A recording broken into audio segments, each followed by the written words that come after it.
Did you ever think you would make it? I feel I'm so close I could taste sweet victory. I know this life meant for me. Adam, what's your point? The future looks bright. My handshake is better than anything I ever saw. It's right here. You are a one-of-one? My son's right about I don't think I've ever said this before. Tonight. I want you, girl, tonight. Sorry. Okay, freestyle.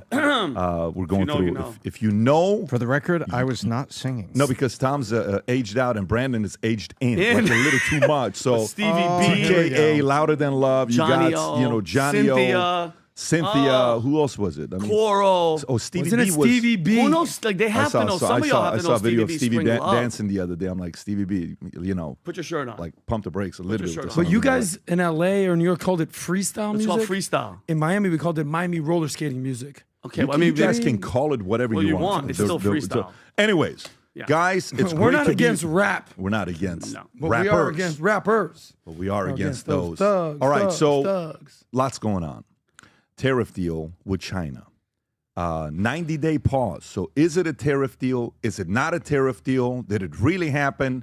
Wall Street Journal wrote a very interesting article that I want to read to you, the bottom two paragraphs of the article, how the market reacted and the timing of it before going to the Middle East for a 4-day trip, or when he's going on his 4-day trip, while everything is going on, he decides not to stop at one place, which is Israel, and not to go visit Netanyahu after what happened with Mike Waltz. There's just a lot of weird things going on right now we got to talk about. And so that's that part, okay? And then while he goes to visit MBS, they apparently want to give him a gift, this big plane. He says, I don't care if it's $1 billion plane, if it's a $400 million plane. I'm saving you tax money. If somebody gives it to you as a gift, and he tells a story of who was the golfer Snead. back in the Snead? Sam Snead. Sam Snead. Sam Snead told you, when somebody gives you the putt, take it. Take it. Don't just take it. You're going to piss off your partner. Take it, right? This ain't a putt, though. Yeah. This is Qatar. Yeah. Well, we're going to talk about that because there's strong opinions there. And then while he shows up, I don't know if you guys saw this, folks. Vinny sent this to us.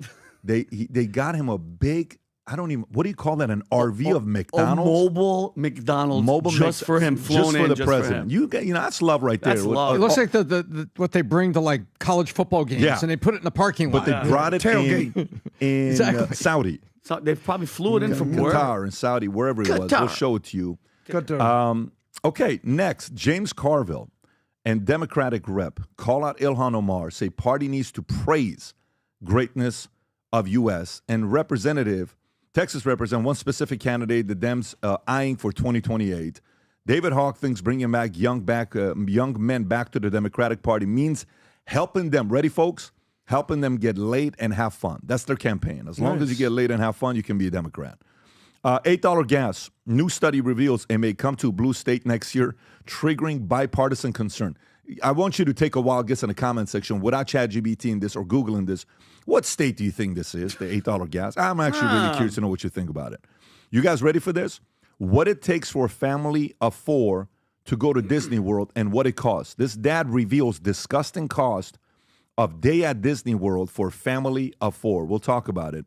Emmanuel Macron hiding a creatine pouch. He works collagen out. or creatine or something. Some say it was whatever cocaine. it was. Some Is say that it was what it was? tissue. Some do say it's tissue. We'll look at it closely and see what's going on, and we'll make a decision on that. I'm in his Tom, noises. get your nose off. Media calls I'm claims going to get a little absurd gum shot. conspiracy. Tom is what? Rapper sentenced to death after being accused of blasphemy by Iranian court. If you didn't hear about this, and by the way, there's some news that came out last minute, and we'll talk about that as well. Texas faces major housing market correction as prices drop across the state.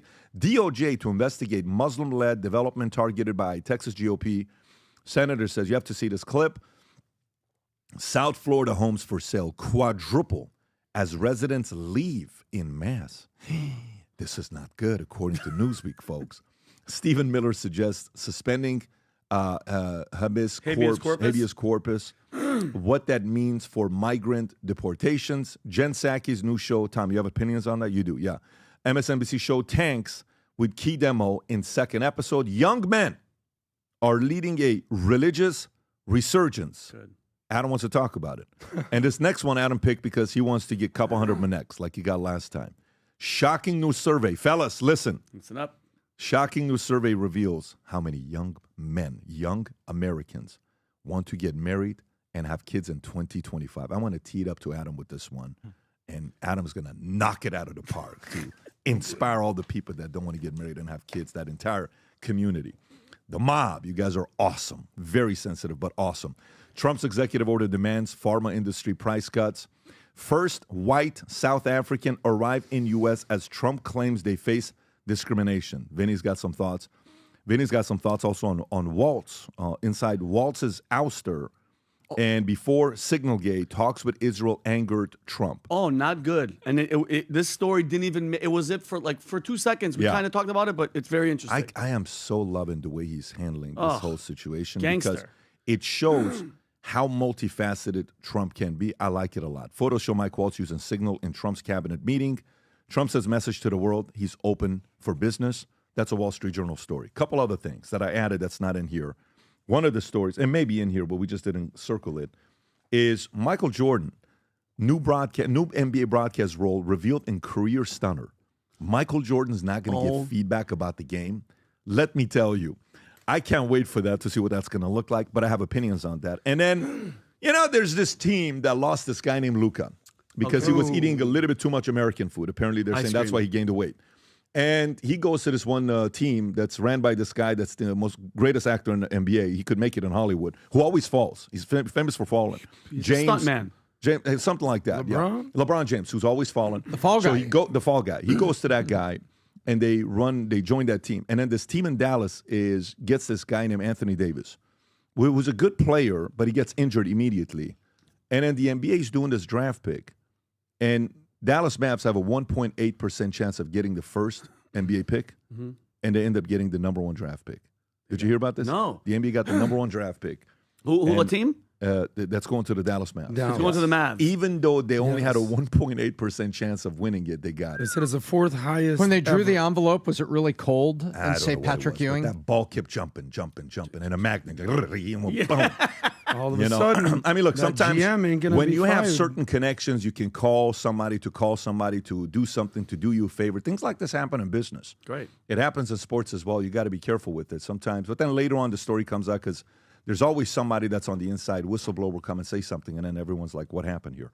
Anyways, all right, so stories. We're going to start off with the tariffs first. But before we go into it, I just want to tell you a couple things. We got two things I want to share with you. Number one, the Lemon campaign has become a massive hit. This is a gift that gets sent to people who are maybe going through a challenging season right now with a lemon hat. With the whole campaign, the thought is about when life gives you lemons, which a lot of people have had that maybe recently. If you know anybody, it is so amazing because you get to write a message on the inside while you're sending it to someone, and it brightens their day. There's a message I'm giving to the person that's receiving it. I want to read you a couple of the notes without the names, but I want you to hear what this is doing. I know things have been rough for you, but I hope this gift puts a smile on your face and some encouragement. You are amazingly talented, and I know you will make it through. Hang in there. Love, Ma. Brother, I know life has been challenging. I want to say I'm proud of you and keeping everything together, staying true to yourself. I love you, and I know you can shoulder this, and we'll be a better person about it. You ready for this next one? This next one's awesome. You are one of the strongest people I know. Your recovery from brain surgery has been difficult, but you are getting stronger every day. Our son watches you during process and sees the warrior his mom is. We love you. Happy Mother's Day. Wow. And happy birthday. Wow. Wow. Jeez. Shout out to Mother's that Day mom. and happy birthday. So recovery. I'm so in love with this product and what it's doing to families. If you haven't gone yet and send one of these to someone, it's called Zested Forward. We have the link right there on vtmerch.com. And on top of that, new merch here. This will fly in no time because we only did limited supply of this. For those of you guys that just want to go to work and wear something to get reaction from others, we have the new limited edition Gulf of America hat. It used to be Gulf of Mexico cross stuff. Now it says Gulf of America. Okay, we have different versions of it.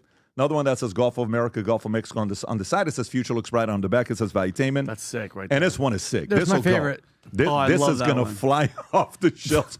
Gulf of America, I Valuetainment, want that red, one. white, and blue. This is legit. And then we got the shirts to match the hats. This is so where it's at. This go is place an sexy. order. Anything above $100 shipping and handling is free.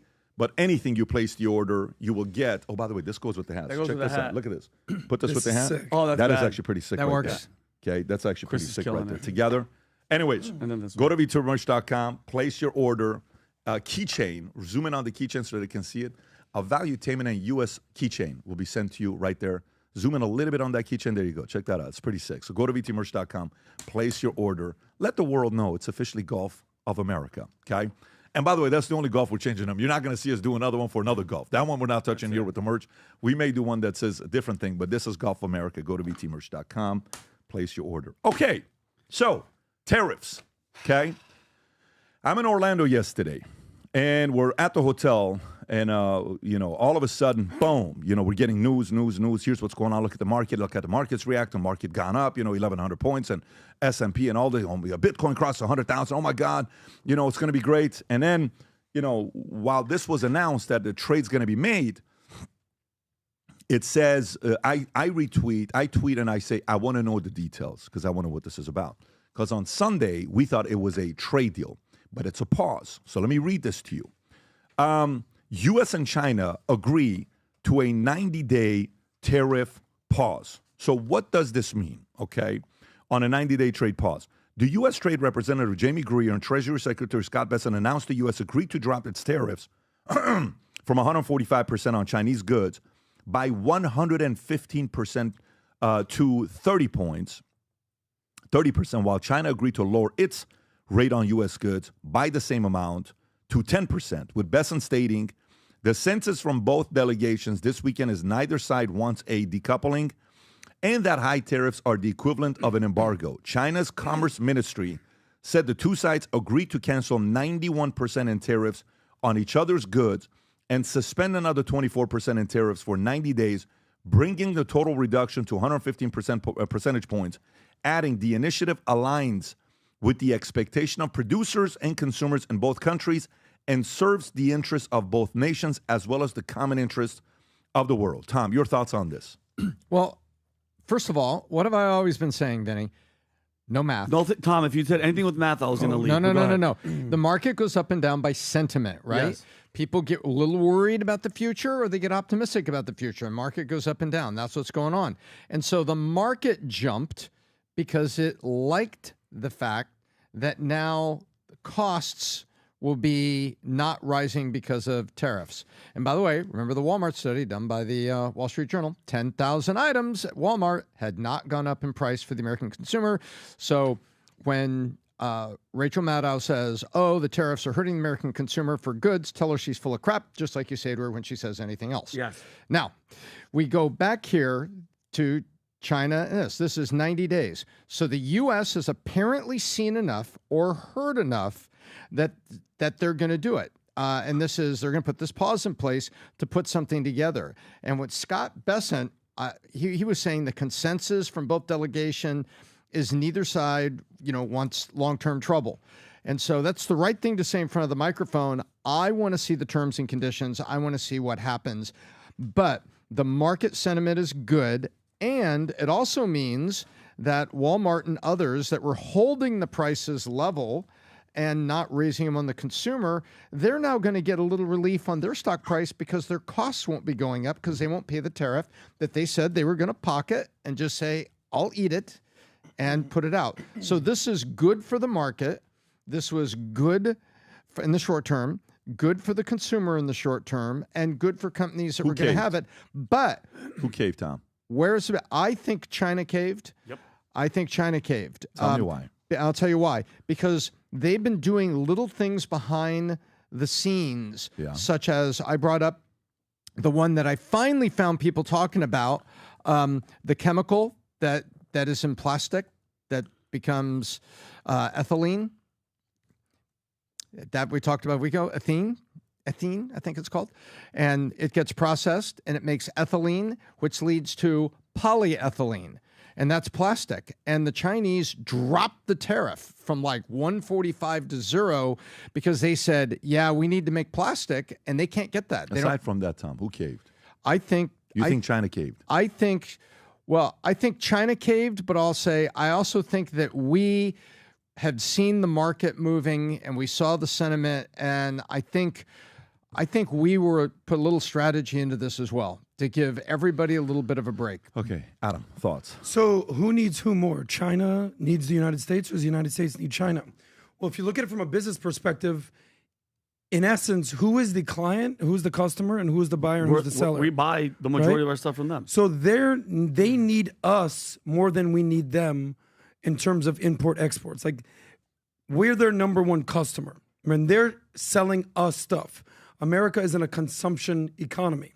That's why these trade deficits that you hear. We have got a trade deficit with China and with Canada and Mexico because we're buying a lot of stuff. So China is probably looking at U.S. being like, dude, they're gonna stop buying from us. Didn't they just move all their Apple iPhones? It's going to India. How bad can this get? I don't know. Could it go to Bangladesh? Could it go to Vietnam? I don't know. So on one hand, China has way more control over their people. And as she has already warned their people, like, brace for impact, it could get bad. But at the same time, they don't want to crumble. So they're probably looking at the U.S. They're saying, they're almost like staring at each other, having a staring contest. And is Trump going to blink? And Trump did not blink. Now, this isn't a resolution. They haven't come to any sort of agreement. It's a pause. You know, we talked about on the live podcast, Trump needs some wins. Trump's had a pretty good week. Weekend? Yeah. What do you mean? 4 things this weekend? All right, Vinny. Sorry, it's only been 3 days. All right, Yeah. hasn't even been a week. Excuse me. Well, remember when we said let him cook? Let him cook. And people were like, So, no. This sorry, is happening cooking. way sooner than I anticipated. It's not official yet, but signs are moving in the right direction. Okay, The market likes it a lot. Go I ahead, think it was them caving. And by the way, he took them. They were in Geneva, Switzerland, chilling, nice. China. I think it was them, Pat, because like we've been saying, we're not seeing what China's going through. It's just China's not. What video have you seen of China and the way of life? They are struggling. We can't see things from China. They don't. No, let well, it that's get what out I'm to saying the is public. I think they cave back, and mind you, this is all China's way. I don't know. So PBD, I want to know what you think. So let's go to this article here. Okay, Trump's China deal makes sense. How he got here doesn't. Okay, go a little bit lower, and let's go from go a few more paragraphs lower. Boom, boom, boom, boom, boom. So everyone's looking at destination China. His original reciprocal tariffs announced April 2nd were meant to punish countries in proportion to their trade deficits. Can you zoom in a little bit more, Brandon? Okay. With the U.S. China at 34%, got one of the highest major economies. Britain got the minimum 10% universal tariff, hitting Britain, a stalwart ally with open markets with any tariff would have been unimaginable before this year. And yet it officially bears the same 10% reciprocal tariff as China, though it ran $12 billion deficit with the U.S. last year, while China ran a $295 billion surplus last year. So meaning, we made money off UK, we lost 300. Not lost. They made $300 billion more than we did. With the deal with UK, we made $12 billion more than they did, okay? So true, China's 10% is on top of the 20% put in place a few months earlier, but that 20% is officially tied to China's role in the flow of fentanyl to U.S. Trump's officials say China has shown readiness to act on that problem, yet Canada and Mexico, who have already acted, are being hit with more at 25%. Another inconsistency, Trump promised to ratchet up tariffs further on countries that retaliate. China did, and Trump responded by eventually jacking his reciprocal tariff to 125. Now he slashed it to 10%. That wasn't because of concessions from China, but the morning domestic costs. He backed off his reciprocal tariffs on most countries except China when the stock and bond market took fright, and now has backed off of most of his tariffs in China amid warning of empty shelves, plunging container traffic, and small business failures. There's an irony here. Dependence on China has long been flagged as a potential national security vulnerability for which tariffs can be justified, but that same dependence is what makes decoupling, no matter how mild, painful. Trump's walk back on tariffs shows there are limits on how much pain Americans are willing to take. Tom, thoughts? So let's go look at something, what was happening behind the scenes. You asked who caved. Do you have that link? Yes, I do. Right there? Let's pop that up. And if you could scroll down just below the picture of the two presidents and get to that paragraph that's just below it. Okay, scroll down. Just below it, and we're going to read this. There it is. Okay. Right here. Nope, back up. Okay, here it is. Last week, Chinese officials granted exemptions. This wasn't asking us. It was them talking to their own companies, apparently. Pharmaceuticals, microchips, aircraft engines. And we're asking firms to identify critical goods they need levy-free. And scroll up to the top of it, please. And now, I mispronounced it. Not ethane, it's ethane. It was U.S. ethane because there was 5 of their top right back there. Stop. There you go. 5 of their top 10 chemical companies says we need this freaking ethane from the U.S. so we can make plastic and stuff. And so China behind the scenes, I didn't think they caved, but they sure were putting a lot of exemptions out before it even happened. But I still don't trust them as far as I can throw them. Yeah, I mean, look, I'm going back again, and I'm reading what's the book by Robert Hiltz. What's the book's name, Brandon? Lighthouser. And this book is purely on trades. I think everybody needs to read it. He was the one that was doing the trade deal on the first term with Trump. No trade is free. Changing course, taking on China, and helping America's workers, okay? And going back and forth on how the trade deal took place with them. What did we want from this trade deal? Like, if you think about what is our concern with China, we wanted the world's dependency not to be on China, okay? So move it out from them to different places. We wanted them to not agree on certain things when it's coming down to intellectual properties that they're stealing and not agreeing to the terms, contracts. We wanted few other things with them in regards to the tariffs where, you're acting like, that $300 billion, the trade deficit that we have, how much of it was made up? I don't know if any of it's going to be made up. That 297 deficit is going to be still a $297 billion deficit. So what are we doing that they're buying from us as well in return?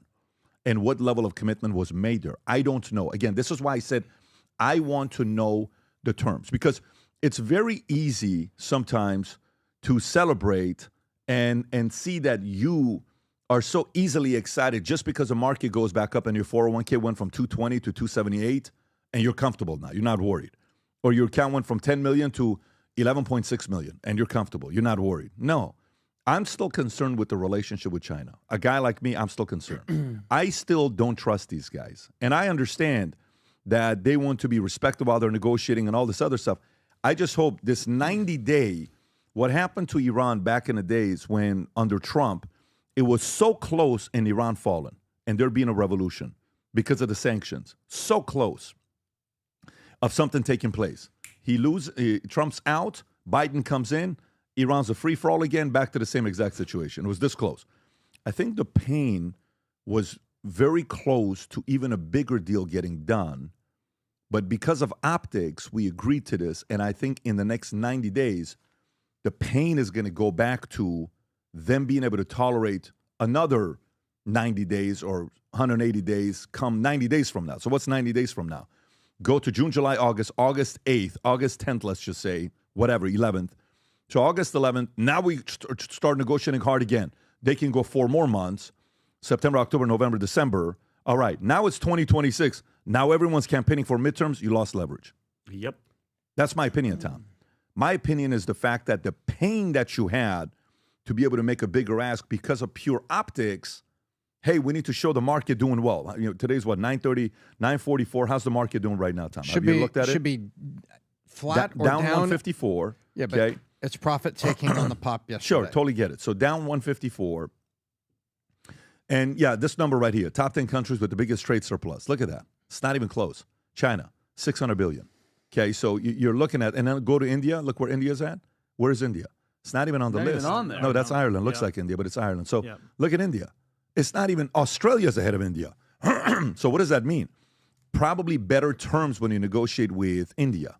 And they have a bigger control manufacturing around the world, China. They have a better, structure, better system to be able to, handle more business. But my biggest concern was the pain of negotiation is officially gone, and you're not going to have it come January 1st. You're not. There's a story in here that we did in Circle to talk about, and it says the fact that Trump's already eyeing midterms. And none of you guys marked that you guys wanted to talk about that story. I don't blame you. It's not like it's a big story. But he's already eyeing midterms. Why is he eyeing midterms? Okay. If you looked at the tax deal that he did, I was reading the entire tax at the time. I don't know if you went through it or not.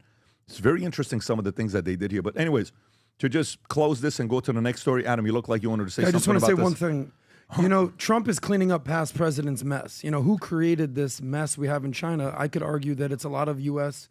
presidents, whether it was starting with Nixon, opening up relationships with China, I believe in the late 60s, early 70s. And then I think Jimmy Carter in the 70s officially recognized the CCP. Bill Clinton, I think, was the person that at least started them getting into the WTO, the World Trade Organization. And I think then it happened under George W. Bush. And then you had Barack Obama that didn't confront China at all, it would seem. So Trump is coming in and basically saying, we're going to clean this mess up real quick.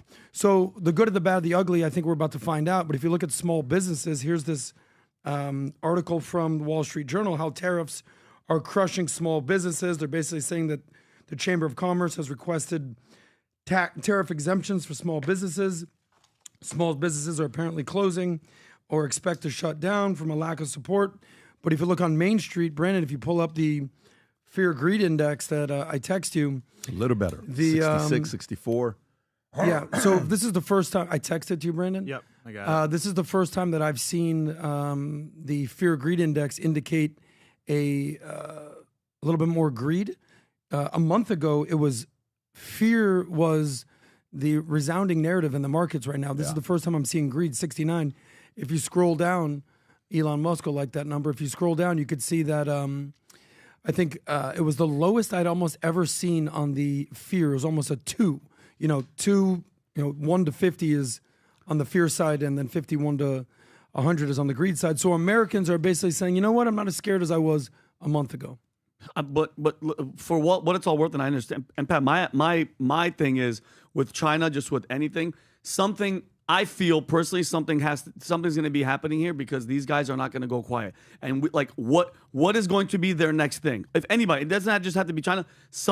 They need to do something to try to cripple us, because just this weekend, I mean, how much winning did we do this weekend? In 48 hours, he got the hostage, pharma, this deal, 90-day pause. I mean, how much more stuff can he do to make himself look good? Now he's off in the Middle East. Yeah. You're going to win so much, No, Vinny. he's kicking out. You're going to be begging but, to lose. But hold on. Remember a week ago, everybody was losing their minds. Oh, my God, what is he doing? Yeah. Tariffs. Now everybody in CNN and everybody in mainstream media is changing their tune because now they have to give him credit. So we'll see. Yeah, They don't want to. I'm with you, though. I don't trust China. Do you think China is capable of doing something insane? Now they won't. Though. Now yeah. they won't. Now Okay. they won't Well, I because hope of what so. happened. But that doesn't mean we got what we wanted. Correct. Because now you gave them a lifeline. That's the only thing. Remember, it goes back to that arcade game. You go, finish line. Boom, you got 45 more seconds to race. Finish. You got 45. We just gave them an additional 7 months that they can tolerate pain. They don't care about their people like America does. Yep. So to them, that's my only, again, not in the inside. I don't know what's going on. I don't know what terms are being negotiated. If I have to bank on anybody negotiating on our behalf, it's Trump and his people. I'm very confident with what they're capable of doing. All I'm saying is, I don't know if this 90-day is going to get us back to some of the stuff that Nixon, Clinton, some of these other guys did in the past. I don't know if that's going to happen.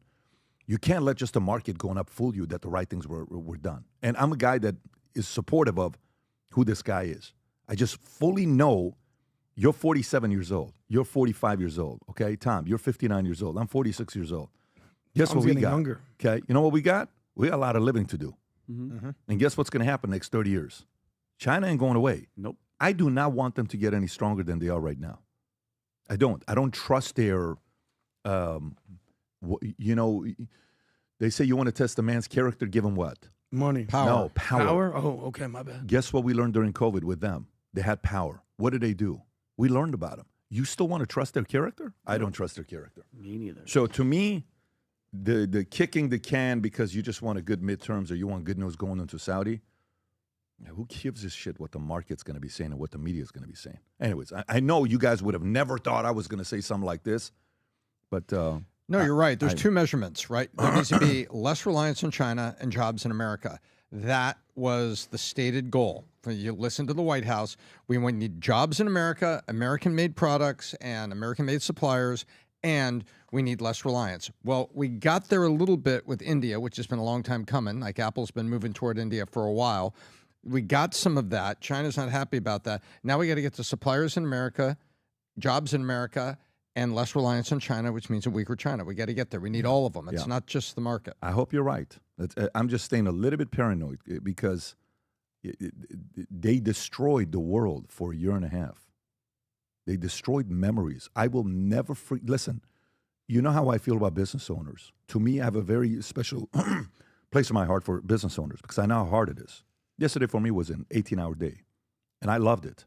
Guy asked me a question, what are you doing here at 12:30? We had a private jet that we're trying to get on a flight to come back from Orlando, and the, what do you call it? The weather hits, and we cancel. We rent a used Dodge Ram and a whatever the other Kia was. We get on the car 3 hours. We drive here. We go to a place called Firehouse. We buy Subway. 3 hours on the car. We're just on the phone talking to a bunch of different people, and then we get back here. We'll do a podcast with Georgienko. We go for 2 hours, and then boom, I'm on the phone back. Small business owners sacrifice time away, their 401ks, their savings, their mortgage, the money that they have in a property. China destroyed tens of thousands of restaurants in America, hundreds of thousands of businesses in America and around the world. People who couldn't see their kids. People couldn't see their grandkids. Your grandmother's about to die in a hospital. You can't go see them because of COVID. These policies in America done by guys like Fauci and others, and then what those guys did from China to disrupt the entire world, and you want me to be able to? Now I'm going to hold you accountable to it. And all I'm going to say is I just want to make sure in the future you never do anything like that again. There's got to be a level of accountability. Can't have you have to have too much power. I can't. We can't have you have too much power. You know how powerful they are? They're still not accountable. And everybody knows it came from there. Zero accountability. Yeah, so I'm not China okay flu, ladies and gentlemen. Whatever, okay bro. I'm not okay with that. But anyways, we'll see. I'll stay skeptical. I'm hoping I'm wrong. I'm hoping I'm wrong, and I'm hoping all the trade deals and everything's being done is done perfectly well. It's going to be great. I just hope I'm wrong. So next one here. Trump says something very funny. This is a video you were talking about, and I accidentally saw it yesterday. So the what do you call it? Friend got a fat shot. Cheaper overseas and It's drug not executives cope to overcharging. You guys, when you watch this video, Brandon, if you want to pull it up, it's full on comedy. This doesn't make any sense. Pause it. Whatever you're doing, put your coffee down because you're going to spill it on yourself. I'm going to save you from it. Just listen to this if you haven't seen it. Go ahead, Adam. Stop. I mean, I'll tell you a story. A friend of mine who's a businessman, very, very, very top guy. Most of you would have heard of him. A highly neurotic, brilliant businessman, seriously overweight, and he takes the fat shot drug. And he called me up, and he said, President, he calls me, he used to call me Donald, now he calls me President, so that's nice respect. But he's a rough guy, smart guy, very successful, very rich. I wouldn't even know how we would know this, but because he's got comments. Said, President, could I ask you a question? What? I'm in London, and I just paid for this damn fat drug I take. I said, it's not working. He said, Get a refund, fatty. I just paid $88. And in New York, I pay $1,300. What the hell is going on? So funny. Check this out. Let me read this to you. Fat go ahead. shot. President Trump shared a neurotic and very, very, very top guy businessman friend, prescribed a highly neurotic businessman, very seriously overweight, $88, and it's $1,300 due. Trump signed an executive order. If you want to pull up the tweet when he writes this, Brandon, I don't know if you have it or not. If you have it, just pull it up. Signed an executive order to lower U.S. drug prices, requiring federal programs like Medicare and Medicaid to pay rates matching other developed countries, claiming our country has the highest drug prices anywhere in the world by sometimes a factor of 5, 6, 7, and even 8 times. And that pharmaceutical companies make more than 2/3 of their profits in America, despite U.S. having only 4% of the world population. Adam, thoughts? Well, listen, Trump is the Don Rickles of presidents. Like his ability to make abject, sort of high-level, abstract ideas relatable is second to none. So in comedy, Vinny, you would know this, the term he's using is called personification. When you personify something or some concept or some person, it boosts people's imagination and it simplifies complex ideas and it enhances the emotional impact. So rather than talking about drug prices, he's like, let me tell you about my fat, amazing, brilliant, sloppy, smart, gross, amazing, gross friend. Incredibly wealthy. What a guy, what a loser, what a guy.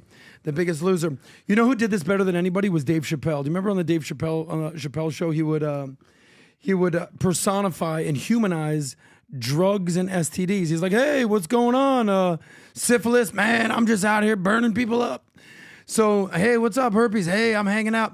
So you turn these people into characters. Trump made drug prices funny and relatable. Remember the skit when Dave Chappelle talked about his white friend? He's like, yeah, you got to watch out for these white guys hanging out with all these black gangs. You never know what those white guys did to Adam, earn what these do you people's think respect. about the story? Here's and the now point. want to tell me the history of comedians and what they said. No, Pat. Let me get to my point. Please do. The point is, we would Shit, we not gotta be hear talking 7. about this Yeah. if he didn't use personification about his fat friend. You don't think so? We would not be talking. It would not be a main story. We would maybe glance over it a little bit. Yeah. The fact that he talked about his fat friend and personified this, and let me So tell you you have about my no fat sloppy opinion on friend. the actual story. The fact that the point drug is this. is $88. Jesus, Pat, can I? I'm trying to get It's been 2 there. minutes. You're It's telling us been- how much comedy it's you been watch. 20 seconds. Tell us about Listen. the story. Okay. What do you think about the actual story? Okay, go back to the tweet. Let me read Listen. this while you're giving me a historian for us of comedy. So, Donald Trump, here we go. For many years, the world has wondered why prescription drugs and pharmaceuticals in the U.S. were so much higher in price than they were in other nations, sometimes being 5 to 10 times more expensive than the same drug manufactured in the exact same laboratory or planned by the same company. It was always difficult to explain and very embarrassing because, in fact, there was no correct or rightful answer. The pharmaceutical drug companies would say for years that it was research and development costs and that all of these costs were and would be for no reason whatsoever borne by the suckers of America alone. Campaign contributions can do wonders, but not with me and not with the Republican Party. We are going to do the right thing, something that the Democrats have fought for many years. By the way, this is something that Bernie Sanders would always talk about, but this guy's getting done. Tom, your thoughts on the story. Can I here. finish my I'm point? going to come back to you. Tom, your thoughts on the story. Well, I've never had syphilis, but I enjoy comedy. But now I will quickly get to the drug prices. Now, here's what's going on. That's bad comedy right there. Watch this. Watch this. I didn't even get it. Vinny, watch this. Nothing with numbers, Tom. Tom, it's Nothing. been 2 minutes. But Can these we get drug to the point? prices are just like student loans. Why do universities keep raising up tuition? Because someone else is paying for it. Of course. The student loan pays for it because they get the student loan. Student loan pays a high price tuition, and then they're stuck with the price. Guess what? The reason drug companies are able to do this in America is because most people had health insurance through their employer. A lot of people did, and that It's a hidden cost nobody ever sees. is a hidden cost That's right. nobody ever sees. He's right. So you could raise up the prices, and He's then right. how do the consumers see it? They don't blame the drug companies. They say, Vinny, did you see we have to pay another 15% for our share of the health insurance? I can't It's a believe hidden that. tax in It's your a hidden insurance. tax on the It's back. a hidden tax. That's exactly the way to put it. And so what he's doing. Thank you for making us smarter, Tom. Thank you, But can you Tom. tell us 3 examples of comedy and on how to like spin it and bring it back? Because I need a little bit more history, Tom. I'm not going to go. All right, I'm not going to Brandon, stand can up, but you I'm play going to say this. clip? This is the Hey, wait. I'm going to take you really quick here. ahead. And there's also a thing in contract law called most favored nation. That's what- Meaning if all of us had agreements to, work as union workers and our contract said we have a most favored nation. So if Vinny gets a raise to $16 an hour from 15, and we all have the same number of years of experience as Vinny, we get $16 an hour. That's called most favored nations. What Trump is saying is drug companies are selling things all over the world. I want most favored nation for the U.S. So if you're selling it lower in Germany, that's the price I want the U.S. consumer to get. And that's the executive order he signed. He's not trying to arbitrarily drop the prices and do wage and price controls. He's saying to them, Vinny, if you're selling aspirin for $2 in Germany, you got to sell it for $2 here. He's not selling them what price to sell it at. Yeah. He's saying, you apparently But you know think what it's the problem perfectly is? fine. You know what the problem is, though? The problem is the patent laws that we have in the big pharma industry. It's ridiculous, and what the lawyers do with it. Brandon, can you go to the clip that you have with the RFK? RFK? But and it's a long. But this was No, a it's short not. It's one. 59 No, this seconds. one's a short. The Yeah. longer one. It was such an amazing freaking speech he gave in there, and then he gives him credit here, and it was fantastic. Is it the credit, or is it given it? Because I've seen the credit part. No, I think this is talking about Is it this is just the Elizabeth credit, Warren and or all is he them. saying anything about the actual? He's calling out Elizabeth Warren and Bernie okay, Sanders. go ahead and play the clip. Okay. But he can't be bought, unlike most of the politicians in this country. And he is standing here for the American people. I don't know what, there's writers like Lord Elizabeth Warren or Robert Reich who are saying that President Trump is on this side of the oligarchs. There has never been a president more willing to stand up to the oligarchs than President Donald Trump. And I'm very, very proud of you, Mr. President, for your courage, I'll say, because I don't want to be crude, your intestinal fortitude, your stiff spine, and your willingness to stand up for the American people. We have 4.2% of the world's population. Our country represents 75% of the revenues for pharmaceutical companies. 75. We spend in our country $11. That's insane. Yeah, I mean, so Adam, some I'm going to sick come back people. to you. Sure. Thoughts? So where I was going with the whole personification thing is this is what makes Trump unique. Is Trump the first president to bring up how big of a mess our drug system is, or our healthcare or sick care system is? Is he? No. No. Bernie's been talking about it. Elizabeth Warren's been talking about it. Obama's been talking about it. Obamacare, drug prices. Biden talked about it.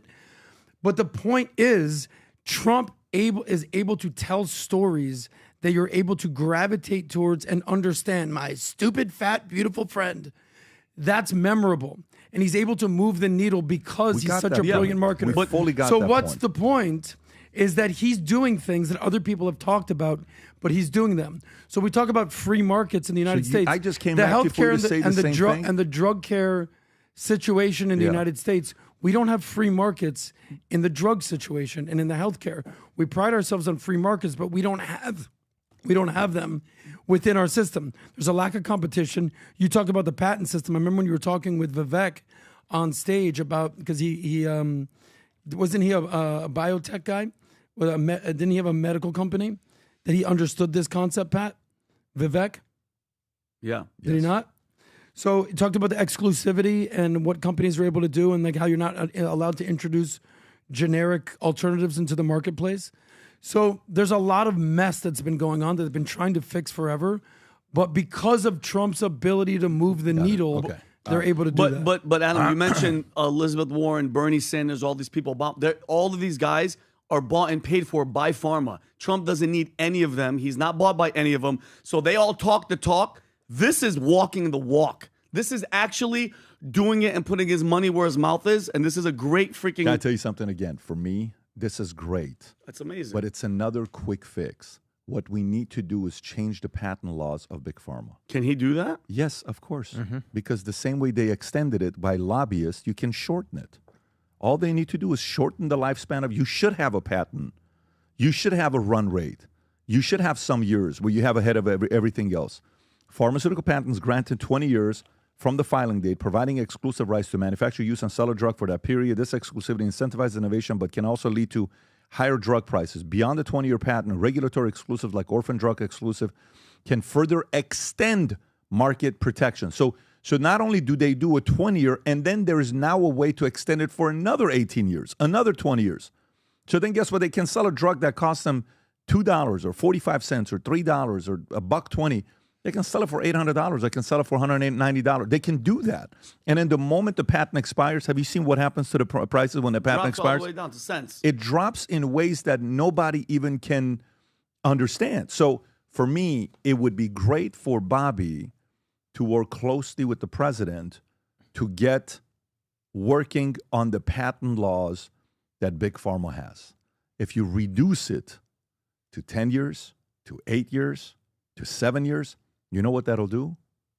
It'll dramatically drop the prices of health insurance. So what are we paying right now for health insurance? Tom, if we reduce, let's just kind of spitball here. What happens if we reduce patent law from what it is 20 years to 7 years? How much do you think it'll reduce costs? Brandon, Tom, what do you think? I think it would immediately reduce monthly health insurance premiums for Americans by like 15%, and over time, probably a third. Wow. And I say that because you know what the drugs do. And I've gone through things with my daughters who needed particular drugs when they were very, very, very young because of some anomalies. And thank God they're both really helpful. But also, here's something else that happens.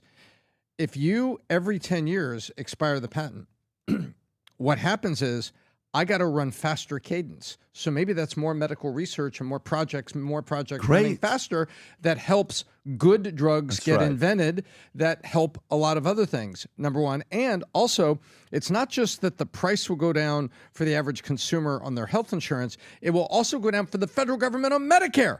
Because what is Medicare Part D? It's a special insurance you get. D stands for drugs.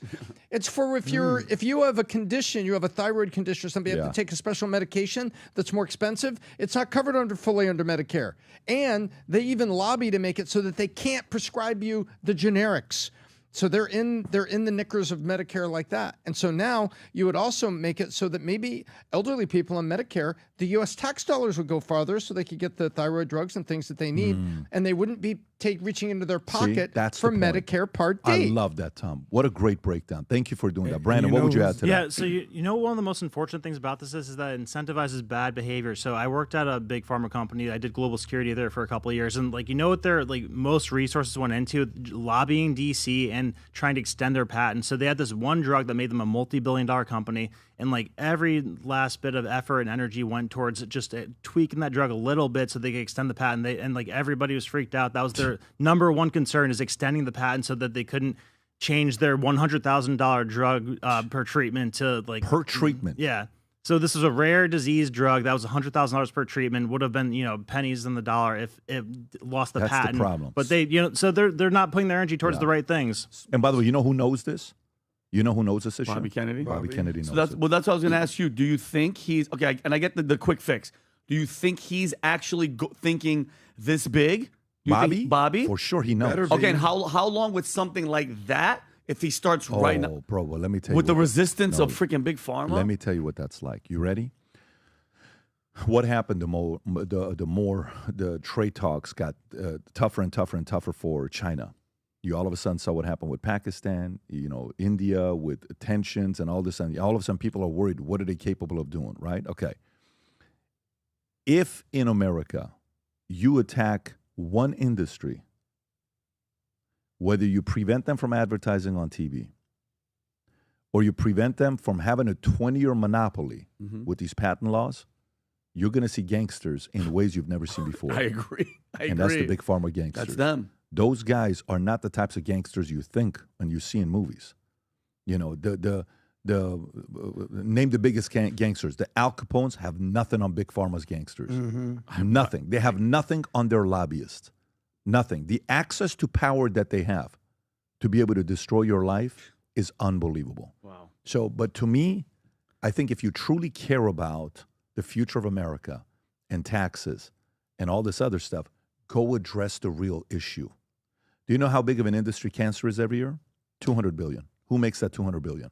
What happens if you cure cancer and you come up with something? Gone. That 200 Business billion is is gone. gone. There's a lot of what happens if you eliminate war? What happens to those industries? All the bombs, all the Hundreds of missiles, billions of dollars is gone. So to me, fix the patent in every possible way. Things will be positively impacted. I'm moving on to the next story. All right. So James Carville, a Democratic representative, call out Ilhan Omar. Says party needs to praise greatness of U.S. What does that mean? What does that mean that we need to praise U.S.? Brandon, do you have the clip on that? Yes, I do. If you can play that clip, go for it. Here's Carville. Why don't you just get out the Democratic Party? Honestly, start your own Who's he movement. talking about?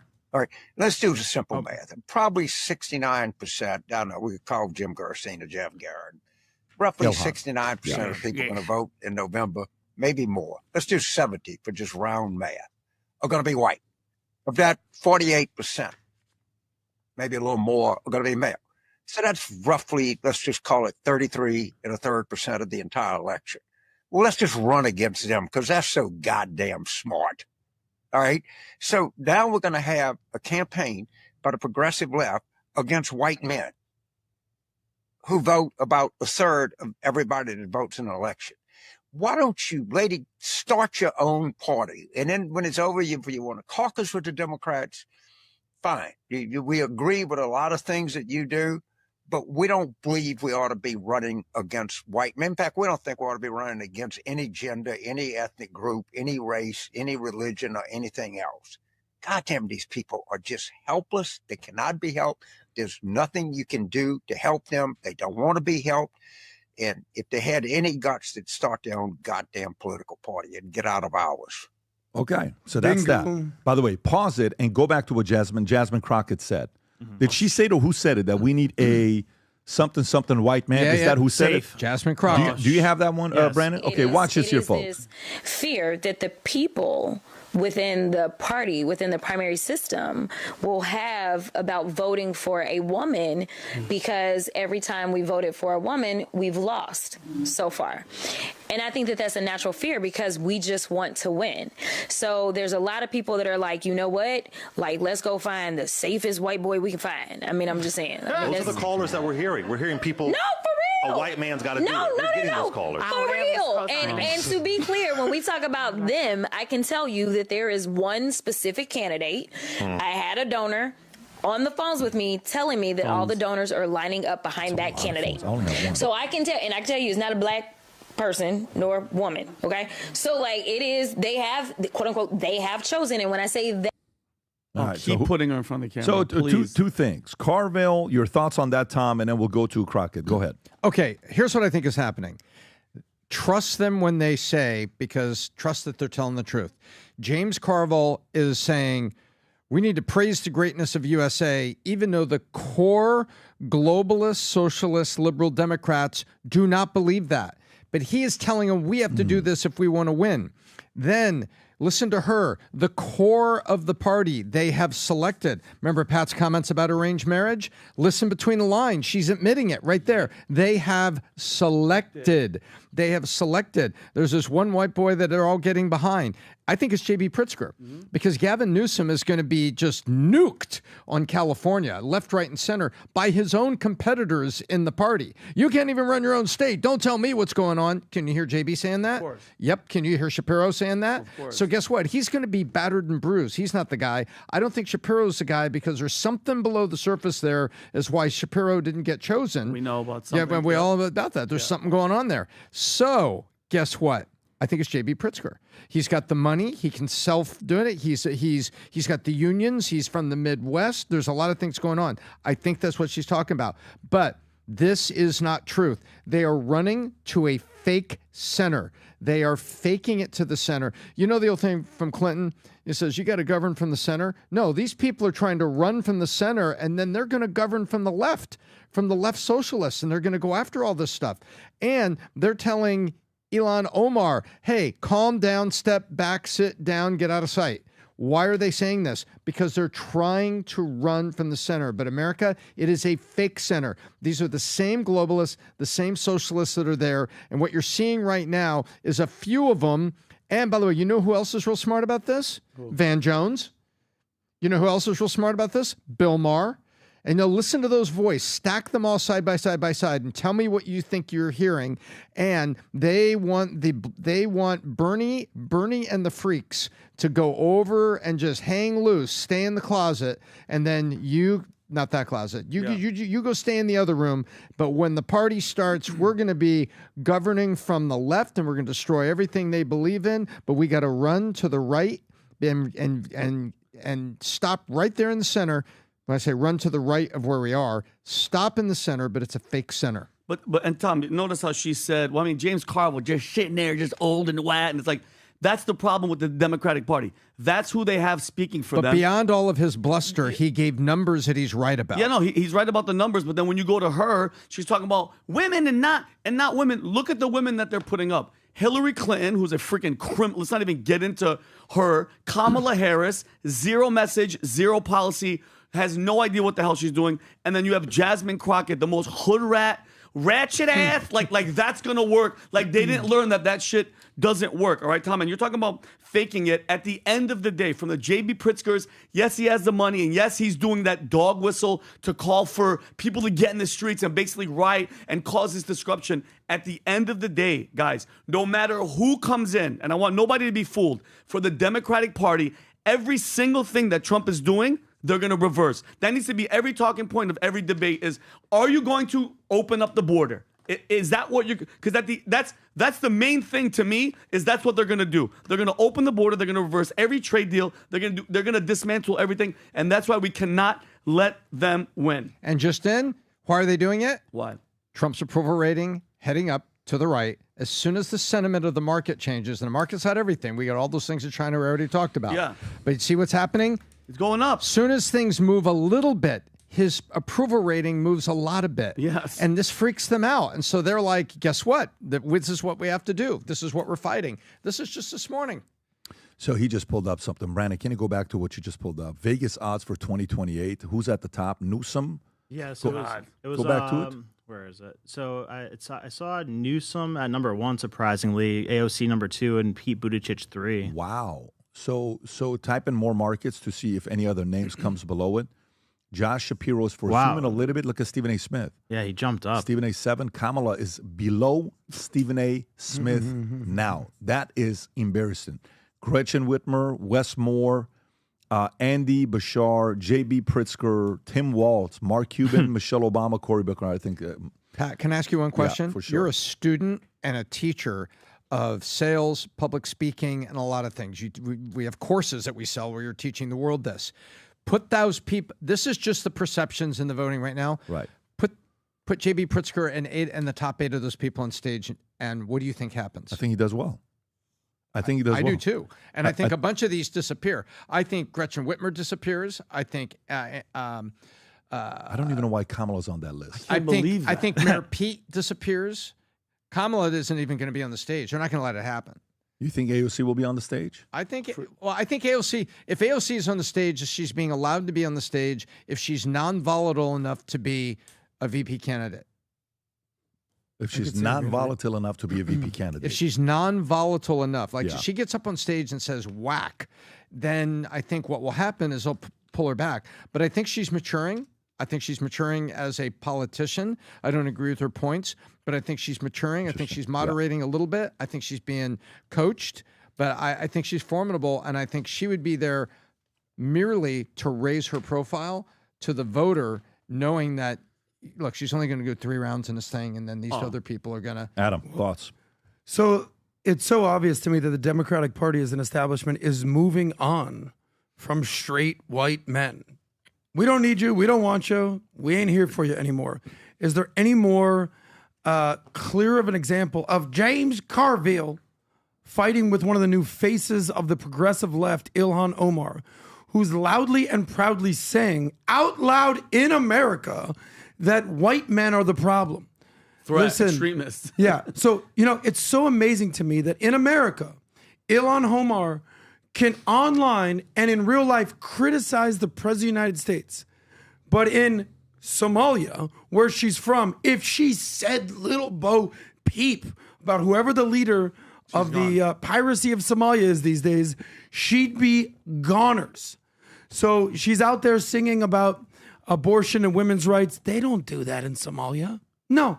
So it's don't do as I say, I do as I do. She hasn't lived this type of life, but she's using it to indoctrinate her people. You know what they call the city that she runs in Minneapolis? Little Mogadishu.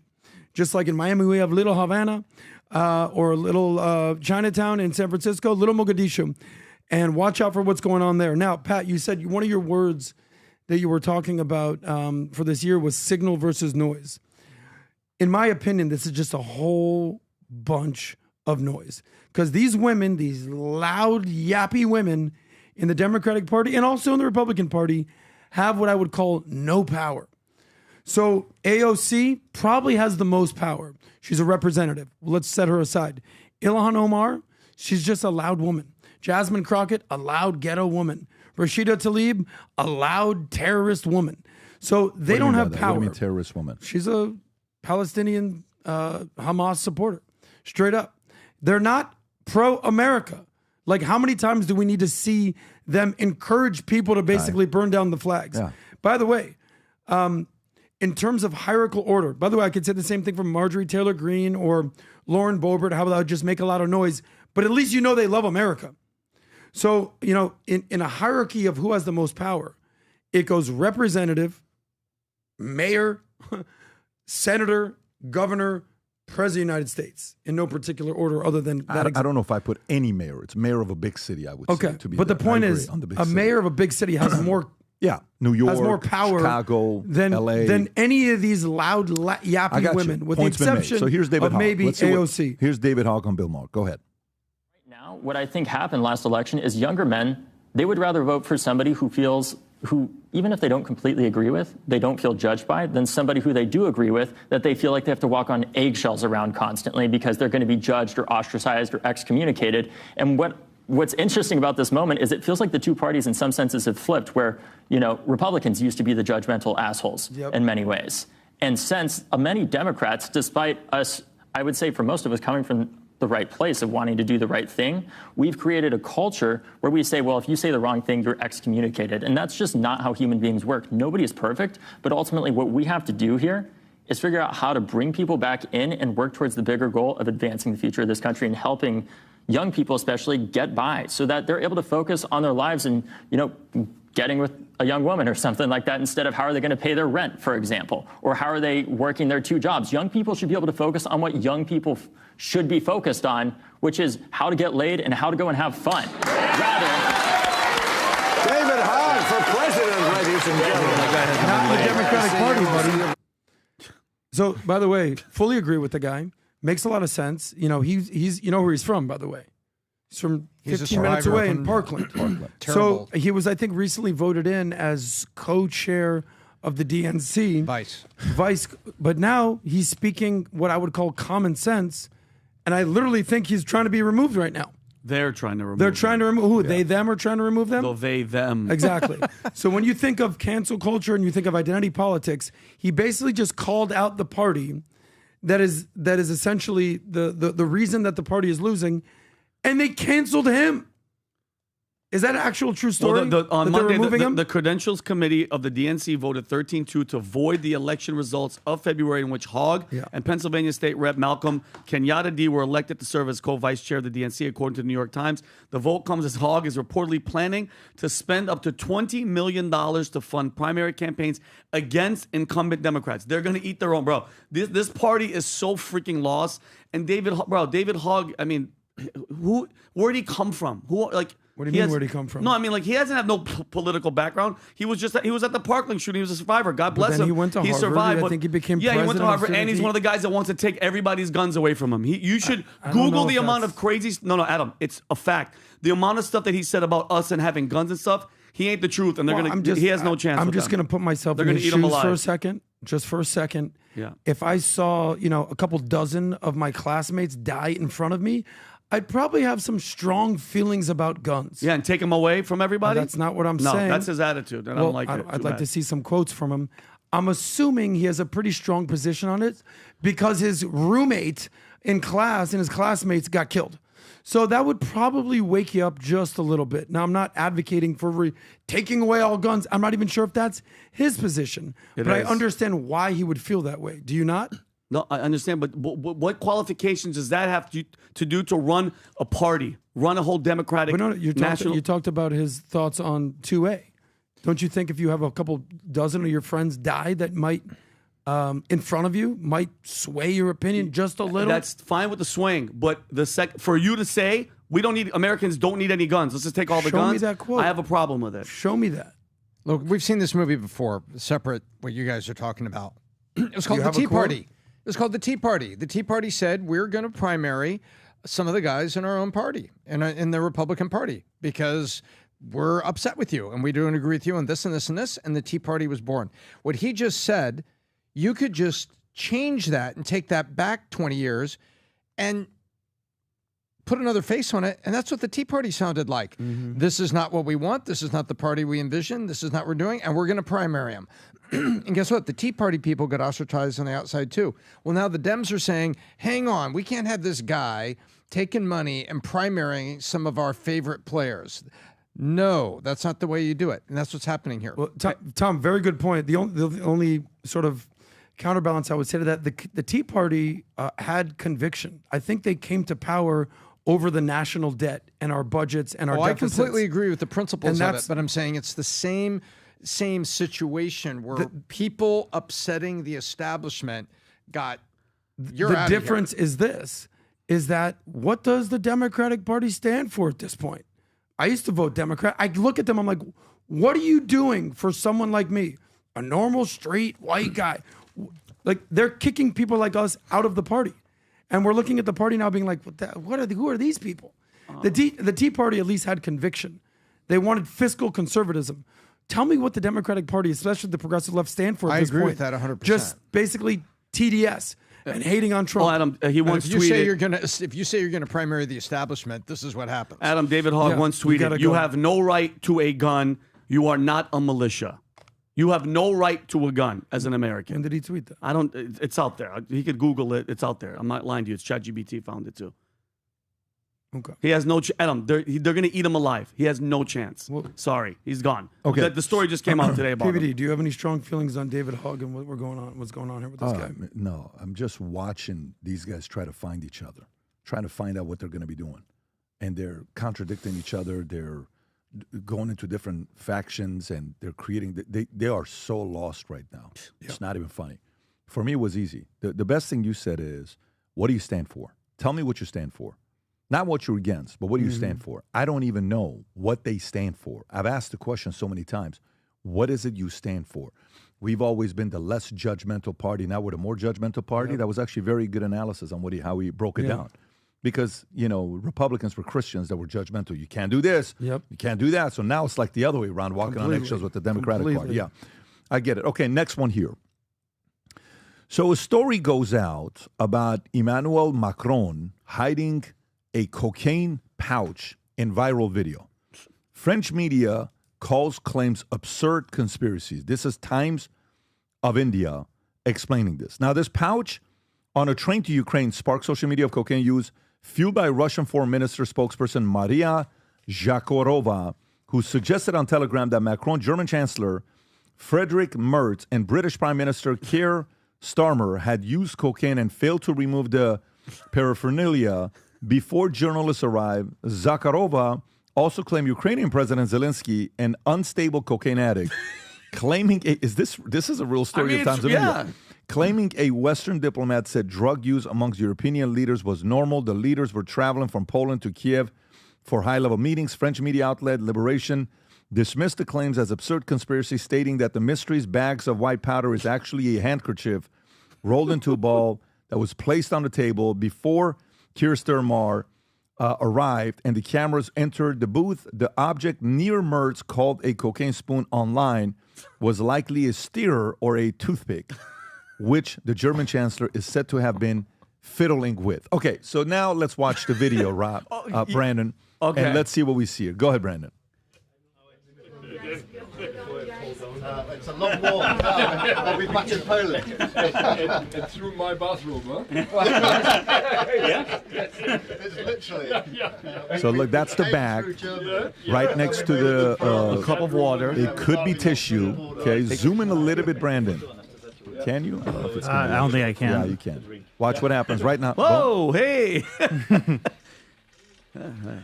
Awful concerned and about look that how tissue. he switches it like a perfect running back. Look at this, from one hand to the other. Boom. And it's going in the bag. And going into the pocket of the sweater.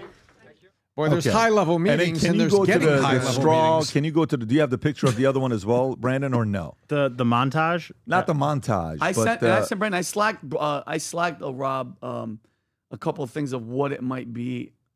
there's another clip showing. There's another clip showing what that thing could have been. Okay, Tom, for you, you're pretty. That's funny. That's a spoof right there.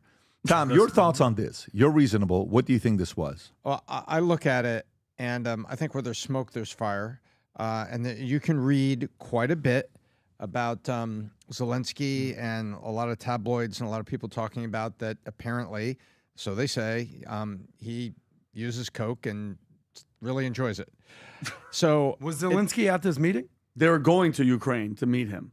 And where are they in this meeting? On the train. They're on this train traveling. And also, you know, these are a bunch of baby boomers that are now leading countries. And I just like to point out that the baby boomers partied. And so you hear a lot about this in both, and I'll tell you. And so see that I have a hard time. That's the one. The Zoom in. speed. What is that? Those are little Tootski spoons, Pat. Like, wow. And mind you, there's no lime in his drink. What are you stirring? It's a cup of water. There's no stirring. Okay, and you guys have to get to guys. You have to listen from people that have done cocaine and know the mannerisms of cocaine. I love. So go ahead, Vinny. Thank you, Adam. And hey, Mr. Miami, I'm pretty sure you know this. I've done it at your house. Listen, I'm joking.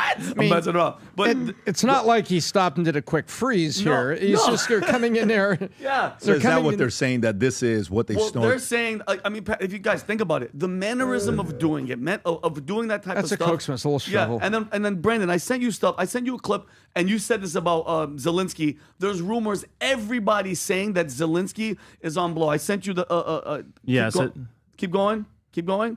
Look at these mannerisms right here. This one? Just don't even. I won't even need the volume. For anybody out there in the audience that's ever partied, what kind of? Look at this guy. Yeah, gotta fix that little tootski there. That's what that mannerism. And then Brandon, I sent you a photo of him. Is that what you call it? A tootski? It's a tootski when you do a little bump. Okay. And then I go to his pants backwards. This guy is a mess. This guy is a mess. I just sent you another photo of Zelensky doing. Where was it? Keep going, Brandon. So go. Right there. This one? This is this meeting. His pants are on backwards. You know who does that? People that are doing cocaine. Zoom in. That's his pants are backwards, Pat. Nah, he was listening to Crisscross. No, that was this. That's his pants are backwards. Just because you do drugs First of all, doesn't, how doesn't do make you you put like it on backwards? The Because when buttons you're in on the back. cocaine, How do you you're do just that? like you're geeking out. You have to do Vinny, stop it. Vinny. Maybe that's like the style of like some kind of a new Balenciaga pants backwards. No, but good look. and here's my thing. That attitude of get rid of it, and that straw is for like we have club soda. That's for limes and stuff when they stab the fruit. Yeah. There was no fruit. It's water. If I had So to what guess, do you think it was, Vinny? I think they were partying, which is, you're on a train ride. Good for them. They got to talk about politics and Russia and shit. Let them party. So they were it's a long on a train train ride. to Going to meet the cocaine cowboy. Now, Cocaine Cowboy. my thing is this though, since in general, just on a broader scope, I think all the leaders every year not only need to take a drug test, number one, number two, especially with a Joe Biden situation, a live streamed cognitive test from a non-biased civilian doctor, and we all get to watch it live. Anybody in Congress, anybody in government. You think it was drugs? I think it was drugs because if you look at the way they're moving their hands, why did he so quickly grab the tissue, then switch hands with the tissue, and then put the tissue in a pocket? Brandon, what do you think? It's Brandon? like he looked pretty concerned about a wadded up tissue. Thank you. Brandon. Yeah, no, I think so. Just his body language, he seems like he really wanted to hide it. What about Adam, you? what do you think? Oh, God, here we go. So if Hunter Biden and Zelensky were at this meeting, I'd be they're definitely doing propane, no doubt. But you're telling me that these three old white dudes on a train are trying to party on their way to Zelensky? Can I talk? You're in your Tootski thing. Very weird.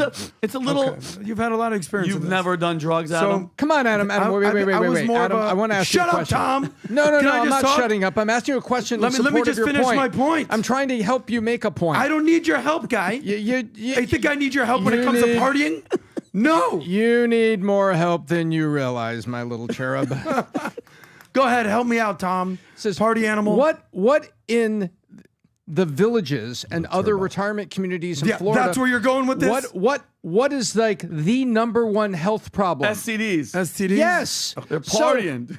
So guess what? They're retired. This is their younger brothers and sisters in their 60s. They grew up at a time of partying, and they're still partying because now they're enabled by power and money that's all around them. Tom, thank you for Why your help is it on so that. surprising? Thank you for your retirement help. Drug dealers. Yes. And you don't think retirement homes. Adam, you don't think Macron and Brigitte are doing bonds? They might be doing a whole other thing. Come on. Maybe give you an AARP discount. As much as I hang out in Miami, and this isn't my thing, your Tootski thing I've never even heard of before. Adam, Tom is doing drugs in retirement communities.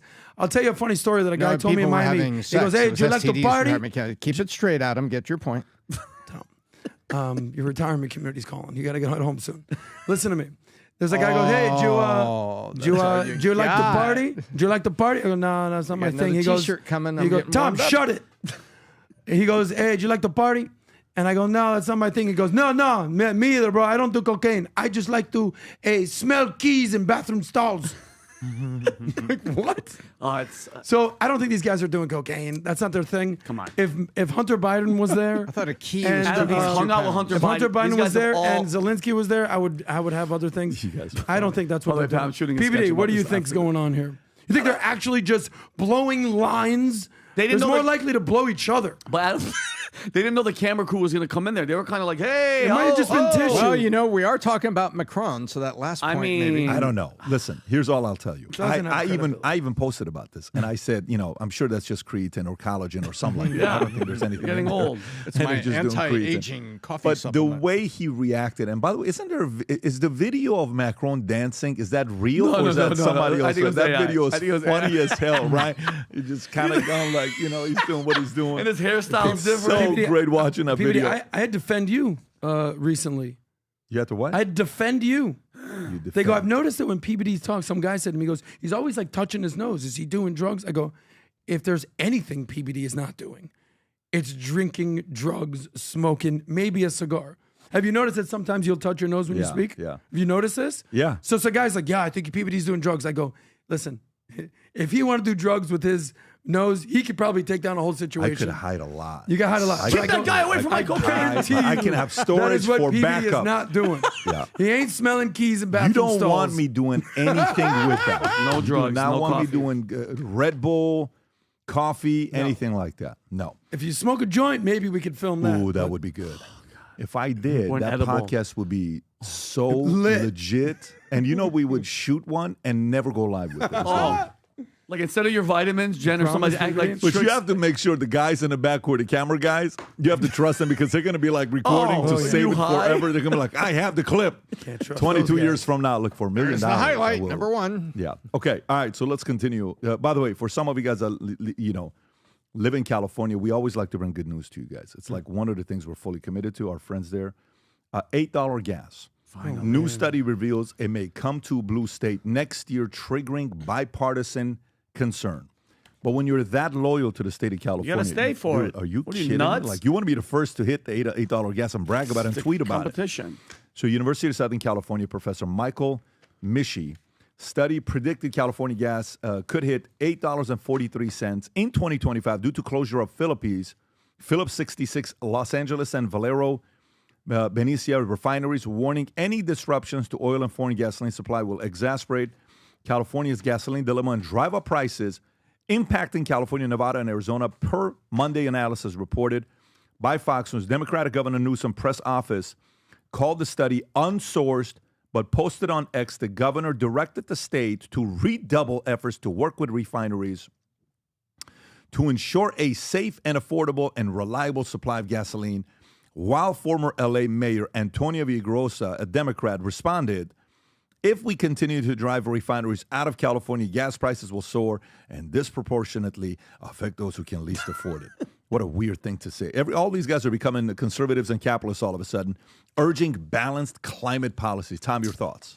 Well, I'm scared to say this, but I actually agree with Antonio Villaraigosa. Oh, weird. He is correct. He was also mayor of Los Angeles for a time. And he's pointing out, if you drive the refineries out, there goes the supply, the price is going up. What I love about the governor's office is this guy from the University of Southern California says something. And rather than ignoring it because it's nothing, they say, that study is unsourced and nothing. Really, it seems to have got your attention on a Monday morning. What's up with that?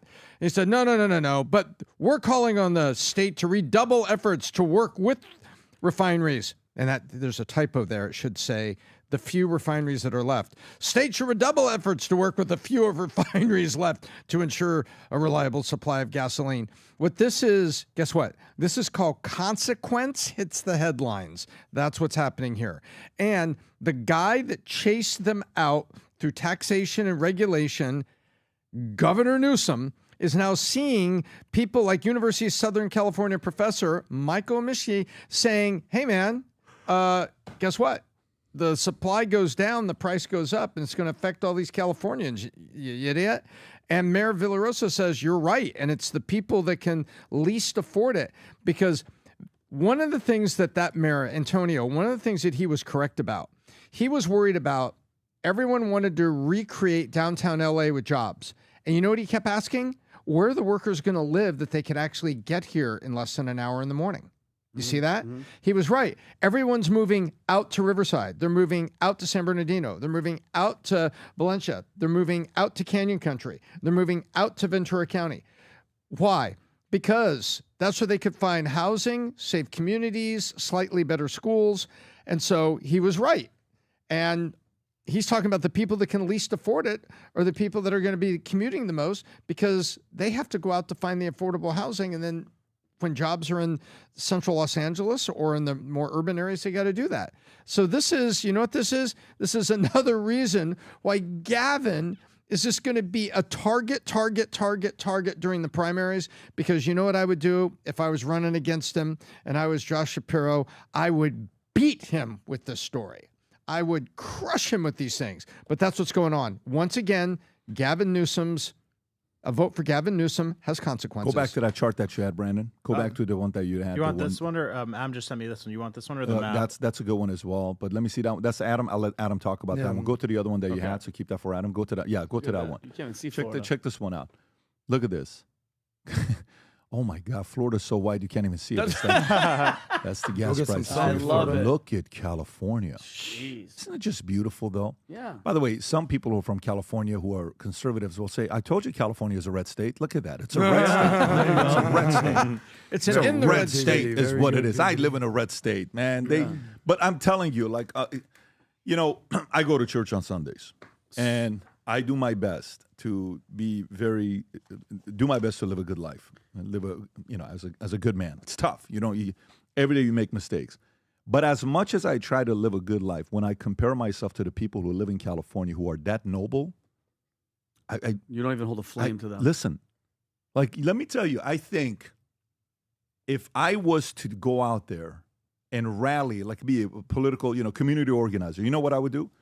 I would request anybody who currently lives in California and lived there from 2000, and you didn't leave after the COVID policies, you kept your kids in California from 2021, 22, 23, 24, 25. If you've lived in California during those 5 years, I would actually campaign to get all of those guys to have a saint in front of their names. Don't you think? Like on the ID jet, St. Thomas, St. Thomas Ellsworth, exactly. St. Vincent Oshana, St. Adam Sosnick, St. Brandon Aceto. Yeah. Like, I think they've earned the right to get the saint. Am I asking for too much? And they're all very religious. They're a member of the same church, Our Lady of Perpetual Taxation. We have a new pope, and you got, I think they need to really consider it. And I think if Gavin did that, he can keep those people for another 4 years. Just add that little saint in front of it. Adam, your thoughts on this? Saint Ricardo Aguilar, mi amigo. Oh, he loves that place. He loves so it. I'm going to tell you a funny story that you're going to appreciate, and this involves our friend Mario, who I love to death. Shout out to you, Mario Aguilar. So California, I think, has the top 7 of the top 10 most expensive cities when it comes to gas prices. San Francisco, Napa, Sonoma, LA, San Diego, Oakland, San Jose are the top 7 most expensive cities to get gas in the United States. So rounds at the top 10. They'd have more cities on the list, but they ran out of cities. So California is the most expensive. So I'm with PBD and Mario driving from Vegas to LA. You'll remember this story. If you don't remember it, this was the story, the time where we spent 3 hours laughing about, look at the view. When Mario's telling a story about when you guys first started PHP, and you guys, some bitches out there. What are you looking at? Some bitches, Tony? It was a whole funny story. Won't go there. So I'm with Mario. You remember this? So shout out to you, Mario. What view, Tony?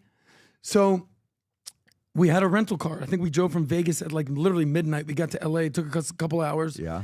That the next day we had to go get gas, Mario and I, and he was taking me. I think I was going to go see somebody. And I don't have a car in Miami, much less a rental car in LA. We went to go get gas. When I saw the price of the gas, I was like, what? $7.95. I remember the number. This is what gas cost in LA. We stayed, I think, at the Beverly Hilton or some fancy place or whatever. But I was like so shocked at the price of gas, and I was like, the point of the look story, at the view. The price of the gas? That's right. Thank you, Tom. Okay, so the point is this. I was 27. shell-shocked. Did you have the over-under? Tom, you got to end this comedy career right now, buddy. The point is this. You remember that story that we were with Mario? Shock and awe and horror of the price of gas in LA. This is my first experience getting gas there with Mario. Well, listen, one thing's for sure. the way the guy is breaking down on what can happen in California with gas prices, it makes you think. But if Newsom plays offense and changes it up, maybe it'll be $7.50 instead of $8. So look, to the people that are worried about it, he's going to figure it out. You guys already have so much trust in him. It's going to be fine. Be patient. I say things are going to get better if you guys wait another 15 years. So stick it. I mean, look. Batten down the hatches. Yeah. Stick around. It's going to be fine. To all the Armenians that are DMing me pissed off. By the way, let me tell you, this is a perfect time to say this. Yeteduk Hayek or Yes. On Menect, I have an Armenian circle and I have an Assyrian circle. And I want to get all the people that follow our content on Menect for Armenian circle and an Assyrian circle. Download the app Menect. Armenians, get on there, talk to each other, network with each other. Whichever Menect circle of Armenians and Assyrians gets to 1,000, it's $10 a month, and you guys can network with each other all you want. It's awesome. They're so busy talking to each other. Whichever one gets to 1,000 people first, I'm going to host a leadership event at our hangar here for Armenians and Assyrians, but whoever does it first. And the reason why I'm doing both is because my mother's Armenian, Bogosian, and my dad's Assyrian. Gabriel. And I can't wait to see what's going to happen. By the way, which community do you think is more competitive, Armenians or Assyrians? It's kind of a tough one, the right? Armenians. You think so? Oh, yeah, big time. Seriously. How many more Armenians and Assyrians are there? I haven't seen the Assyrians get too competitive. I'm not trying to create a civil war. All I'm saying is I heard you're that say Armenians are more competitive than Assyrians. I think way more competitive than Assyrians. Right, so I think there you have it. Armenians. You want to bet? Yeah. I don't think the What do you Assyrians. want to do? Armenia, they kind of have their own country. Okay, that's where you're going to go. Guys, we got to cancel this show. I got to take my shoe out. We have some stuff we got to do. Guys, you can find my Jewish circle on the net. I'm sure all you guys out there would love to be a part of what we got going on here. That's hilarious. Anyway. By the way, Mike Waltz may join, but I think that's just Tom, appropriate. you can be a part of it. You just got to leave the white hood at home, okay? Perfect segue. Let's go to the next story. I'm just going to go into that story. I don't think we're going to get a better transition into that story, but let's do it now. God. So, all right. So, inside Waltz's ouster, okay, before Signalgate, talks with Israel angered Trump. All right. So let's go through this here. Let me read this story to you guys. President Trump asked the National Security Advisor Mike Waltz. This is WAPO, so you just know who's writing it. A former Green Beret officer, due to frustrations over his hawkish stance, particularly after Waltz coordinated with Israel Prime Minister Netanyahu on the military options against Iran, with a source saying Waltz wanted to take U.S. policy in a direction Trump wasn't comfortable with because the U.S. hadn't attempted a diplomatic solution. His inclusion of a journalist in a sensitive Signal group chat and March sealed his fate. Trump nominated Waltz as ambassador to the United Nations. The ouster, influenced by White House Chief of Staff Susie Wiles, view that Waltz was not a good fit prompted some officials to question the need for a traditional national security council, with one official stating some of that just happens through the working process, as Trump prefers loyalists like Secretary of State Marco Rubio, his interim replacement, who has shed traditionalist views to align with Trump's agenda. Vinny, I'm coming to you first. All right, guys. So I don't know. First of all, it's so wild that this story wasn't talked about longer than just the half a day that it was on. So basically, I'm going to break it down. On May 3rd, Trump basically got rid of Mike Waltz, fired him. He was serving as national security advisor. And just to remind everybody, Mike Waltz is the same guy who accidentally added a journalist to the highly sensitive Signal group chat where top officials were discussing attack plans in Yemen. All right, he tried to claim, and he's on camera saying it, that the contact was sucked in, whatever the hell that means. That alone should have got him fired, but for some reason, Trump kept him around. Fast forward to May 1st, on my birthday, I remember this. He got caught using Signal chat during a cabinet meeting. Brandon, you have that photo that I have. Yeah, right here. Yeah, but it wasn't just the regular app that we use, and we use Signal when we leave the country, all right, guys? It was something called TM Signal, an Israeli modified version with archiving features designed to relay and store potential classified info. Then, May 3rd, Washington Post reported that he was fired after engaging in intense coordination with Prime Minister Benjamin Netanyahu about military operations against Iran ahead of Bibi's Oval Office meeting. So basically, Okay, Waltz was going behind Trump's back, strategizing with a foreign head of state about striking Iran's nuclear sites. Okay, Trump found out about that. Didn't seem. Is that confirmed? These are all confirmed. This is all Washington Post. This is a Washington Post article. So what is that story with the text? Go back to the signal thing. What do they show? So they're showing They're showing that he's on TM Signal. He's on the Israeli app. It's going back and forth with. This is an Israeli intelligence app. This isn't the signal that we use. This is going back and forth with Israel in the meeting. This guy is a freaking moron.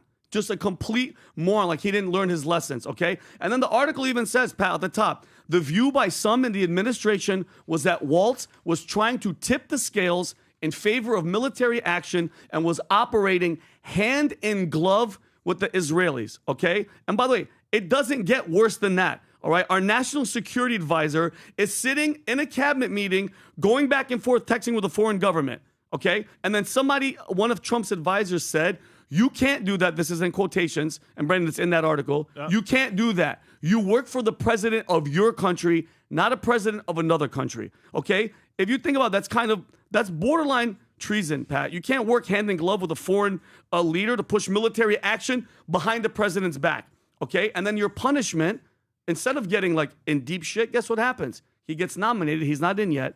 Nominated to be the ambassador of the United Nations, which he'll probably get. And now there's reports out there that Trump has now cut off direct contact with Bibi Netanyahu. Reports from Israeli Army Radio and other outlets say Trump team told Israeli officials they believe Bibi was trying to manipulate him, especially when it came to Iran and Syria, and Trump wasn't having it. Okay, and then just 3 days ago, Trump dropped the requirements for Saudi Arabia to normalize relations with Israel as part of the nuclear deal with the U.S., which means Trump basically said to Saudi Arabia, you don't need to be friends with Israel to make a deal with us. And that condition now is off the table. And it's kind of, if you think about it, Pat, yes, Israel's our ally, but that type of sneaky going behind the door, Trump does not play that shit. He's all about peace. He's all about diplomacy.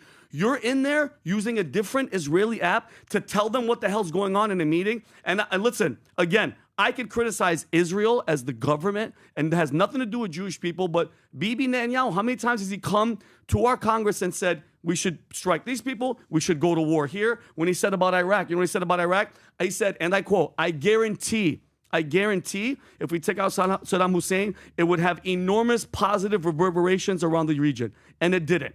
You doing that type of shit and trying to get us into another war behind Trump's back, he found out, he fired him, and he's not happy with it. Adam. I think it's great. So this guy's Mike Waltz. Waltz. His name keeps popping up here. And if he did anything to jeopardize American security and American authority and the Trump presidency, he should be fired. But as I continue to remind you, don't pay attention to what Trump says. Watch what he does. So, you were saying that he should be fired. We should let go of this guy. It's like, well, he keeps being a part of the administration and he's just nominated for the United Nations. So could it be that this is just smoke and not actual fire and people are running with the story and just putting it out there and not having enough information? I don't know. This is not something that I want to take a strong stance on because I don't know Mike Waltz. I don't know this situation. A lot of hearsay here. But it's reported. You're not in. You didn't read into the story. All of a sudden, I did. Believe everything the Washington Post says. No. Adam, I'm just telling you from all the reports that I've heard. The guy got in trouble for leaking and putting somebody in the chat. Then he's on camera. They took photos of him doing Hegseth, it. But he continues to have a job. And Adam, I understand where your stance is coming from, but I did the research, and all the reporting is pointing at the guy was communicating with Israel in a cabinet meeting to push for war with Iran. So you can't do that. And what's his position, Mike Waltz? He was a national security. Okay, He was. So that's he's fired. On him. Okay, is he fired? What do you mean on him? He was communicating with Israel and Bibi Netanyahu. That's not good. To me, the country he's communicating with is almost secondary. It's not irrelevant, but it's secondary. You're an American. You work for America. You work for the Trump administration. Your loyalty is to America. What are you doing? Whether you're talking to the UK, whether you're talking to South Korea, whether you're talking to Israel, or whether you're talking to China or a foe, what are you doing? Make sure that you're abiding by the Trump administration's guidelines. 100%. That's my number one thing. It's America. It's a constitution. That's my number one thing. Okay. Did he go behind Trump's back? Yes. Or not? Yes. So it is on him. Okay, but of course, every country, no matter who they are, have their own self-interest and want to perpetuate their own ideology and goals. Yeah, of course. pushing us into. Hold on, Adam. I agree. Whatever it is. I agree 1,000%. My point is, this is on. Who's this on? I'm going to tell you right now. This is on Mike Waltz. Okay, and Israel and Bibi Netanyahu. Because if you're going to claim that you're our biggest ally, then what are we talking about? Trump is the most pro-Israel president. Pulls off of the chair, respects the hell out of him. But you're going to go behind his back and try to push for a war? What did Trump say? Trump fired the guy. No, what He's did Trump gone. say about Netanyahu? What did he actually do? Because Adam, all I hear is a lot of hearsay. Adam, there's just reports everywhere that they're canceling. Even Pete Hegseth was supposed to go to Israel. He canceled the trip. He's in Saudi Arabia right now. I'm just saying, Adam, what I'm saying are facts. What he did was obviously wrong. I don't but if know you're if an what ally, you're saying is facts. hold on. I think If you're reading stories and you're reading into Adam, it. That's fine. This is called doing my homework and doing my research, and I did it. See what, Adam? What are you trying to say? So what I'm trying to say you're is this saying is on. if he screwed up, it's on him. Yes. Okay, great. Then what? You don't think every single prime minister, president, leader is trying to influence Trump in some way? Everyone is. You don't think Xi is sending his diplomats to try to influence Trump? You don't think Iran is sending their influence to try to influence Trump during their nuclear negotiations? It's the same for any country. It is on the job of the administration, the person representing the United States, to hold the line and say, no, this is what Trump wants to do. He didn't do it. That's what he's saying. That's my point. Okay. Now, if I had a country I'd be worried about, it would not be Israel as an American. Why? Sure. Well, because there's a country called Iran that he's trying to push us to go to war with, and Americans are going to die. Can I finish Adam? my point? That's what I don't like. So, by the way, did you hear the story about this $400 million luxury airplane that Qatar has gifted Trump? Yeah. Okay. What do you know about Qatar?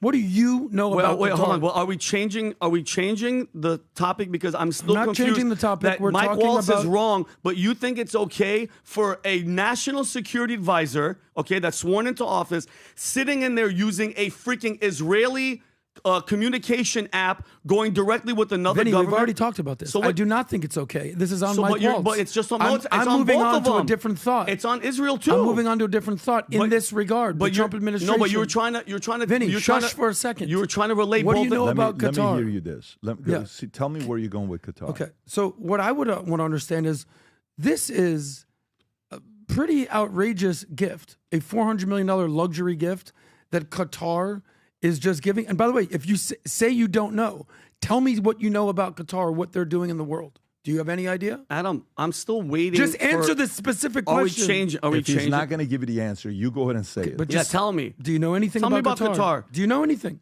Yeah, it's a Middle Eastern country, Adam. No, okay, they're just a Middle Eastern country. Qatar is quietly becoming a major power player in the Middle East.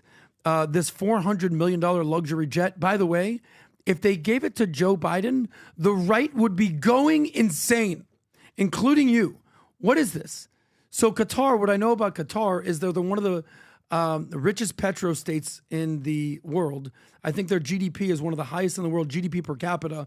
They're funding terrorism and extremism and jihadism all around the world. And now all of a sudden, they're giving us a $400 million jet. They're a double agent.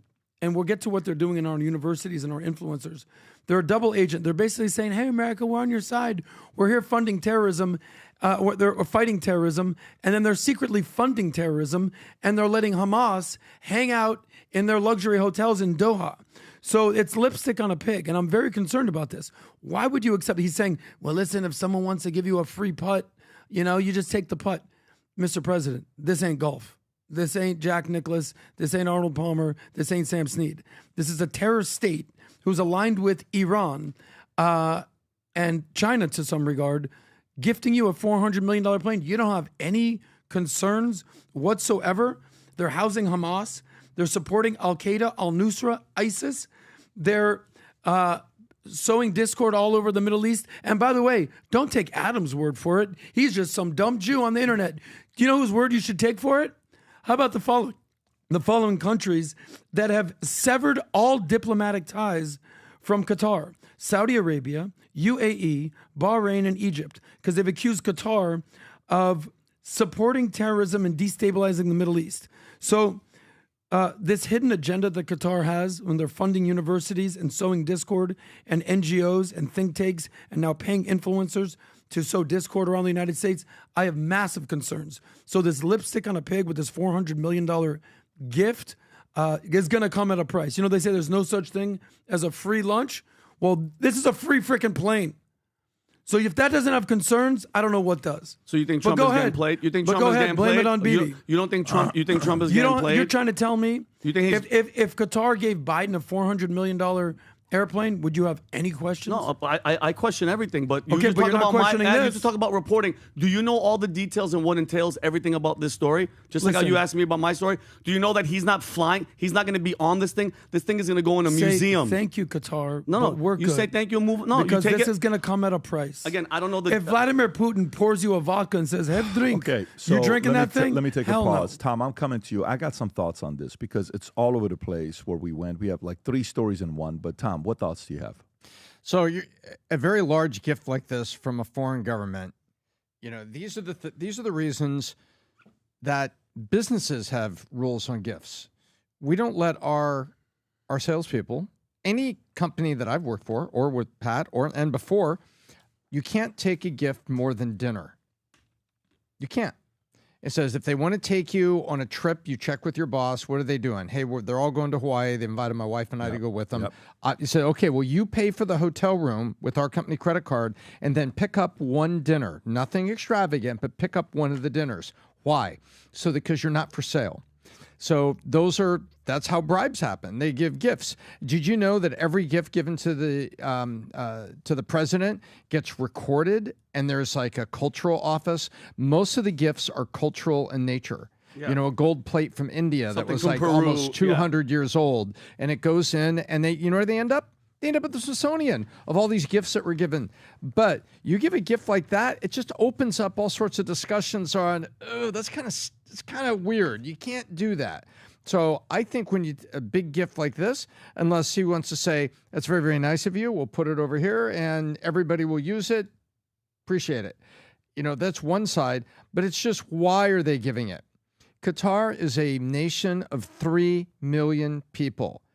And for all of you sports fans out there, the global soccer fans feel that Qatar pulled off the largest bribe and rigged selection process in sports history when it gave this megalomaniac in 2010 billions of dollars of personal wealth through the back door that they still don't know where it is, and they won World Cup 2022. Correct. Not Italy, not Brazil. Doha. Countries with massive soccer heritage and World Cups on the shelf. France, Italy, Germany, UK, even US. Qatar wins the World Cup, and it gets played at a time of year where everybody's worried about the athletes. So Qatar is known to be, and by the way, and now Qatar has got problems with its neighbors. You're off the list, you're off the list, you're off the list, you're off the list. It's with its Arab neighbors. It's kind of weird. So Qatar has always had this reputation, and now the gift this big, I don't know. If I was president, I don't think I would accept it. By the way, can you do me a favor? Play that clip, Rob. Play that clip. I keep calling you Rob. Yeah. And by the way, play the clip, the Trump clip. Steeler Stadium. Play this clip. Go rather. Who has really, we've helped them a lot over the years in terms of security and safety. I think they, and very, very nicely, and I have a lot of respect for the leadership and for the leader, Qatar. And I think they knew about it because they buy Boeings. They buy a lot of Boeings. And they knew about it. And they said, we would like to do something. And if we can get a 747 as a contribution to our Defense Department to use during a couple of years while they're building the other ones, I think that was a very nice gesture. Now, I could be a stupid person and say, oh, no, we don't want a free plane. We give free things out. We'll take one, too. And it helps us out because, again, we're talking about we have 40-year-old aircraft. The money we spend, the maintenance we spend on those planes to keep them tippy-top is astronomical. You wouldn't even believe it. So I think it's a great gesture from Qatar. I appreciate it very much. And do you have the other clip? Never be. There's a clip where the lady says, "You're ABC, aren't you? You're this ABC." When he's signing the when you do that one, and then I want to get into it, so we can go to the next story. Go ahead. People who view that luxury jet as a personal gift to you, why not leave it behind? You're ABC fake news, right? Why It's not? only ABC. Well, a few of you would. Let me tell you, you should be embarrassed asking that question. They're giving us a free jet. I could say, no, don't give us. I want to pay you $1 billion or 400 million or whatever it is. Or I could say, thank you very much. You know, there was an old golfer named Sam Snead. Did you ever hear of him? He won 82 tournaments. He was a great golfer. And he had a motto: when they give you a putt, you say, thank you very much. You pick up your ball and you walk to the next hole. A lot of people are stupid. They say, no, I insist on putting it. And then they putt it and they miss it. Piss off their partner. And their partner gets angry at them. You know what? Remember that, Sam Snead. When they give you a putt. Okay, so there's two things to talk about here. There's Israel. We can't just completely forget about that story with Netanyahu, and then there's the Qatar story. So for me, okay, in a dark way, let's play devil's advocate in a very dark way of killing an enemy. Okay, give him a gift. That gift is what? Pagers. The pagers then do what? Blow up. And then you die, right? Well, okay. Technically, it wasn't a gift. I know it wasn't a gift. Purchased them. They purchased them, right.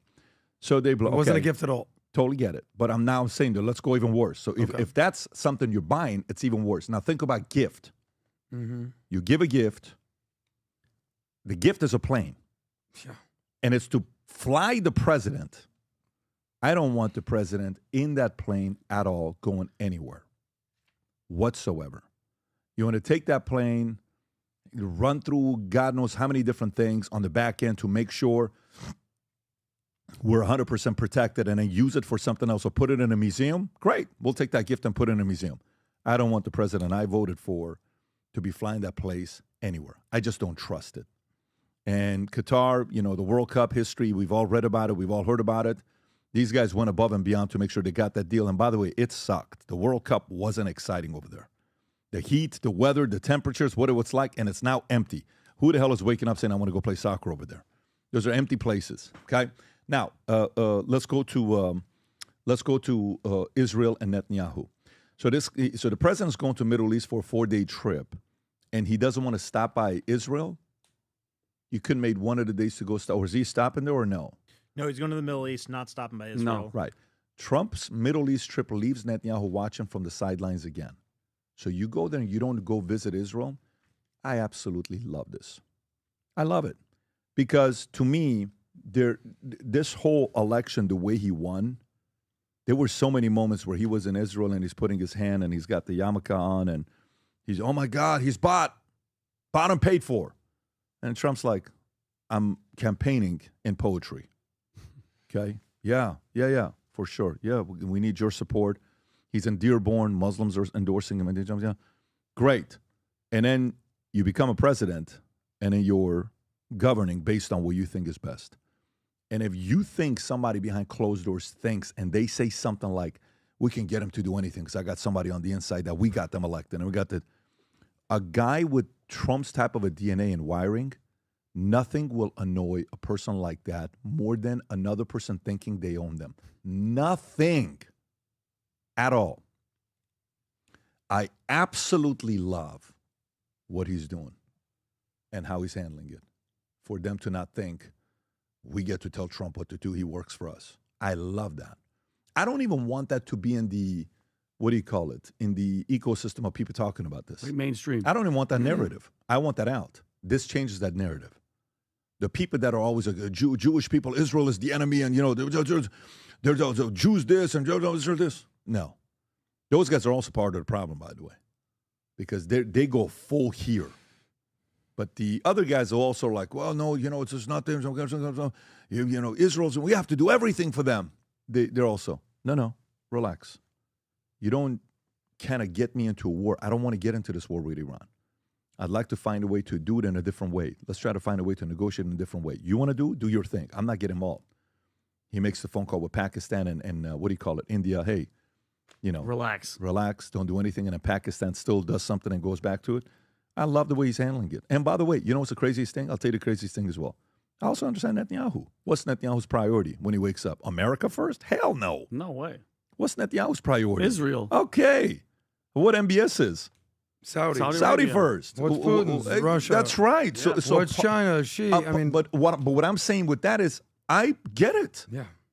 I totally get it. I get what you want and what you're trying to get me to get into, because it's going to give you a bigger backing to go out there and go after Iran, because America's saying, let's go do this. I get what you're trying to get me into. I don't want anything to do with the war that you want. I don't want that war. You want that war. You want to go pick a fight with them? Go. I'm out of here. I'm not playing this. So it's going to be interesting. And by the way, keep in mind, your position could change in 6 weeks. Because in 6 weeks, they could have a meeting in Israel and they're going and saying all this stuff about Iran. You don't know 90% of the details of what's being negotiated behind closers and what types of deals are being brokered. We are simply talking heads. Of course. Mm-hmm. And just having conversations. Let's not kind of get over, and think like, we really know what's going on inside. No, we're just giving our thoughts. And the audience gets to hear and say, well, you know what? That's pretty reasonable. I never thought about it that way. I don't know if I agree with Pat. I don't know if I agree with, I think I agree with Adam. I agree with Vinny. No problem. It's good. But this is the idea. I get where he's at, and I fully support how the president is handling this. Good for you. I like it. Yeah. I like it. Well, I like that that's taking place. Go ahead, Adam. This trip is a trip to Saudi. So, this is me speculating. I don't even know if Israel was on the agenda. That's fine. They have a phone call. They can talk. By the way, Bibi Netanyahu was here in February and in April. You don't think they have an open line of communication? I do think they have an open line. Of course. I'm not saying you, okay? Yeah. But, because I start to see a lot of sort of like, tensions subduing about what's going on with the Ayatollahs in Iran. Only one country that I know of out there is just vocally shouting death to America, and that is Iran, where you have Israel with American flags everywhere they go.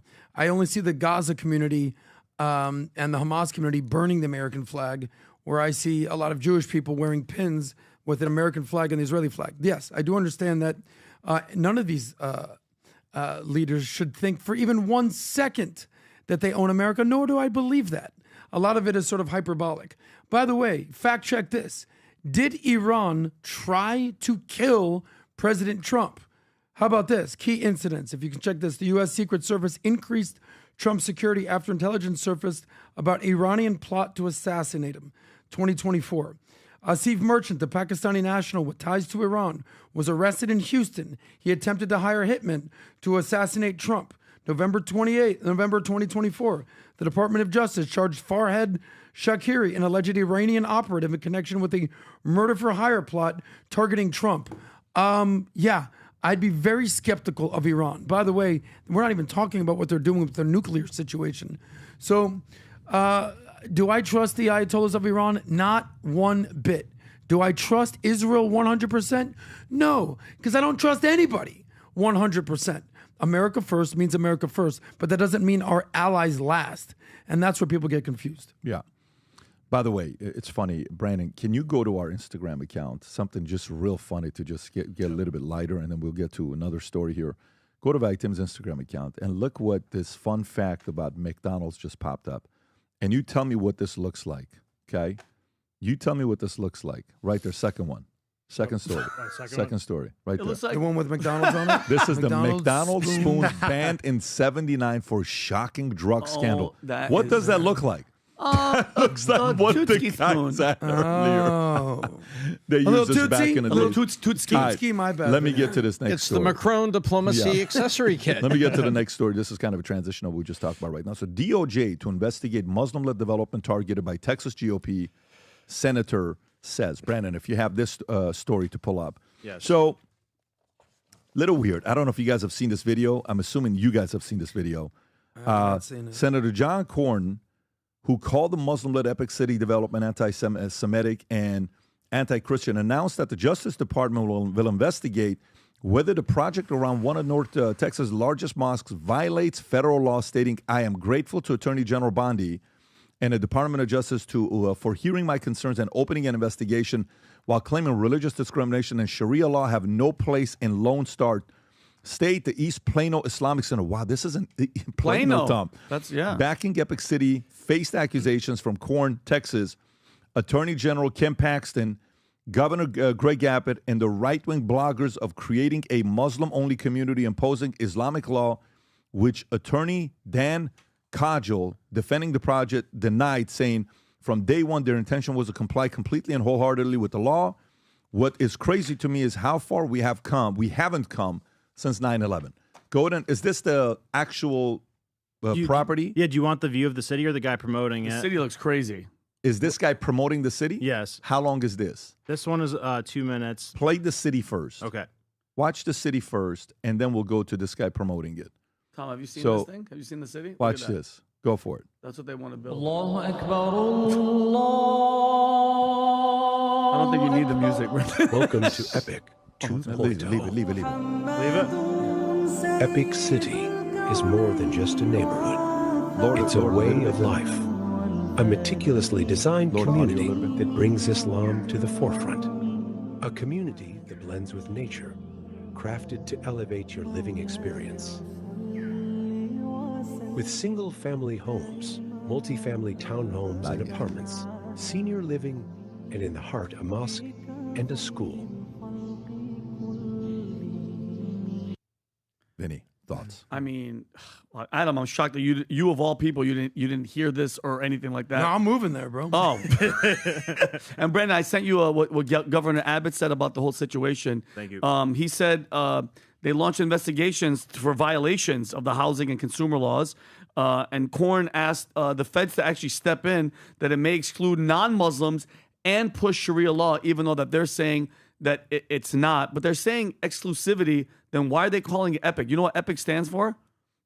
East Plano Islamic Center. Okay, you're in America. You're not gonna have this is Abbott talking about the situation. Go ahead. Part by that statement, but also in part by information that we've gathered, there appear to be multiple violations that have taken place here. One is information has been provided to investors that appears to be misleading. Another is they appear to be in violation of fair housing laws.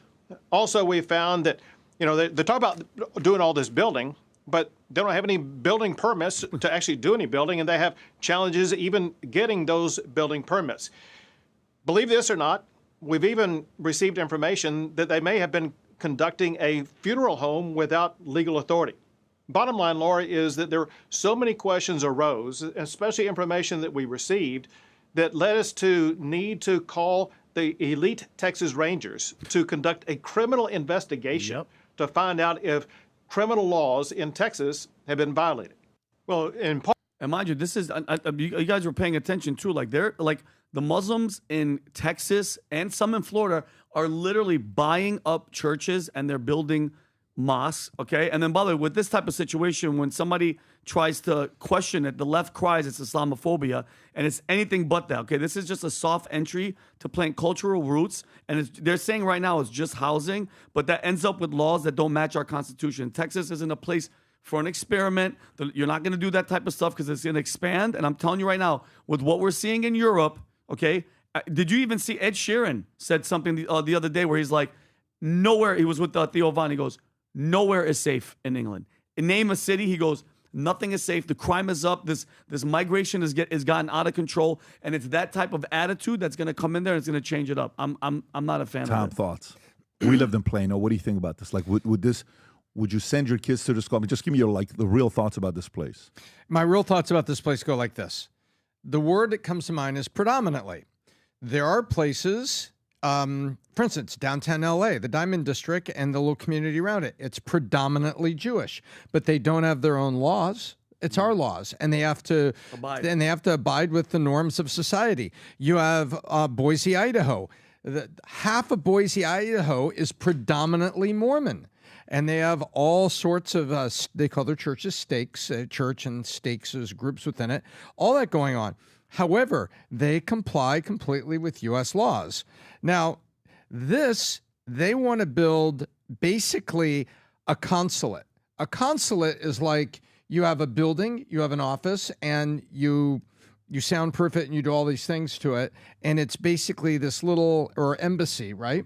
and it's just your country. So you could have a U.S. embassy in, Ethiopia, and if you lose your passport, you got to get to the U.S. embassy because it's regarded as U.S. soil when you walk inside.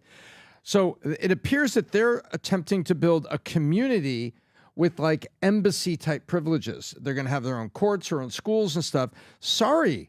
We saw what happened in England when radical clerics in iconoclastic communities radicalized young men, and we had the subway bombings, the tube bombings in England. No, we can't do that. So when they cross the line like that, and it's not merely a community that is predominantly this, predominantly that. I'll show you streets in Granada Hills that were predominantly Armenian. A couple generations come and go, right? The son buys a house down the street. Yeah. Mom and dad lived over here. It's predominant, but you are in the U.S. under U.S. laws, and you're not stepping over lines. This concerns me because they want to build, by their own words, a city and a community with embassy-like privileges to run their own laws. And that concerns me a lot, especially when you take a look at what the real motives are in communities that we've seen in other countries. If you're peaceful, no one has any problem with that. Hey, but let me tell you, the slippery slope here is our Constitution says freedom of what? Religion. Okay, so now, in China, they took it a step ahead of everybody else. I don't know if you saw what they did in China. They were knocking down mosques, weren't they? But did you know what they called it? No. Okay. Oh, mental something? Yeah, they did something with it. Did you see this, Brandon, or no? What's that? The girl that said you won't change taxes? Yeah, no. In China, there's certain countries that are saying we don't even want that over here. This is a challenge. It's not going to fit with our culture. If our Constitution says freedom of religion, and Islam comes in, and they outcompete our other religions that we have, Catholicism, Christianity, add whatever you want, Presbyterian, take all of them, right? Jehovah, 7-day, LDS, Jews, put them all in there, right? If they out-recruit, outgrow, out-invest, how does the Constitution prevent them from being able to do so? Tom? Our Constitution would not prevent them from peacefully operating their own mosque. Right. However, if we find out that you're basically operating like the Black Panthers and you were training people for no good, guess what? We step in and we say, sorry, that's not going to happen. They're capable of doing that? That song was very peaceful. It was calm, soothing. No, I think the example you can look at is Northern England. They had mosques and they built around communities, and those mosques had radical clerics. Those clerics were training young men, and we saw what they did. We have an example. We have a case study. We can see it. We can see how things go along the way. And it's kind of funny that Governor Abbott's worried about, and they may have been illegally operating. The stuff he was talking about, none of that is like stuff that's long-term fixable.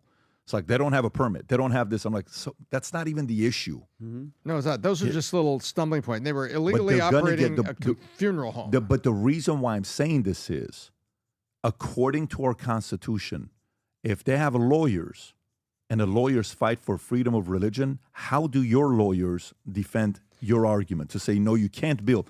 What if all of a sudden... You can build a mosque and freely assemble, but you can't have your own laws in your state, and you can't violate our laws. What if I buy 100,000 acres of land somewhere, and I build, and I have multiple zip codes?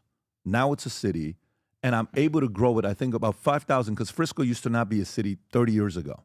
1994, they hit the number of 5,000. Correct. And then they grew from there, they became a city. And now they're at a 212, 220,000, whatever it is. It's a top city in Texas. Top city in Texas, right. Yeah. So what if they do that? Then what? Then what if they do that in 10 cities, 20 cities, 50 cities, now 100 cities? Now you have a problem. But what I'm saying to you is, again, the same thing to me goes back to the lobbying law of, Big Pharma and patents. The short-term thing is you can't charge this because it's cheaper with the fat medicine in Europe, right? I get that. But the tougher one is what? No, your patent laws cannot constantly extend to 40 years. Mm-hmm. Okay, so Brandon, I'm going to come to you as well on this one here. Mm-hmm. The Constitution about freedom of speech, mm-hmm. How do you fight to say, listen, this is not going to, you guys are doing too much stuff in America. We're seeing what's going on with Dearborn. We're not going to let you do to other cities what you guys did to Dearborn. It's not going to happen. Yeah, because a lot of the times they actually say they want to impose danger on us. But I think this reminds me of a lot what the government started doing in the 90s when it really started cracking down on militias and cults. Like, remember Waco and Ruby Ridge? That's because it really hit a nerve with the government when groups started to get together and buy plots of land and like hold weapons. That really freaked the government out. So, I mean, this is kind of similar to that. You know, like they did that under a religious tense like back then. So I think that you could apply the same thing to this. And they start talking about wanting to apply Sharia law, then that's a threat to free speech for some people, and then that's has a nature of being infectious and contagious. So I think you could say that's a danger to people if they try to implement a fundamentally different law than we have. Adam, thoughts?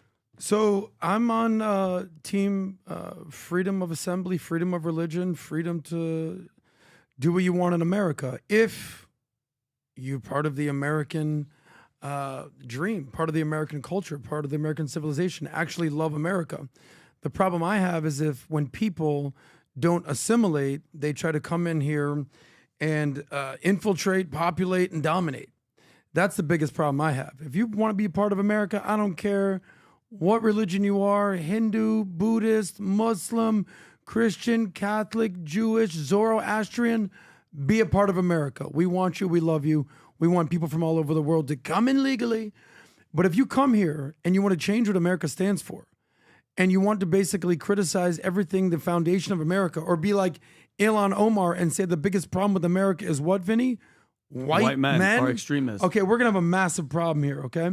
So if you take case examples, which Tom likes to do, and you look at what's going on in Toronto or London or in Germany or in Paris and France or anywhere around the world, in Sydney, Australia, these don't look like people who absolutely love Western values or the Judeo-Christian values that a lot of these countries were founded on.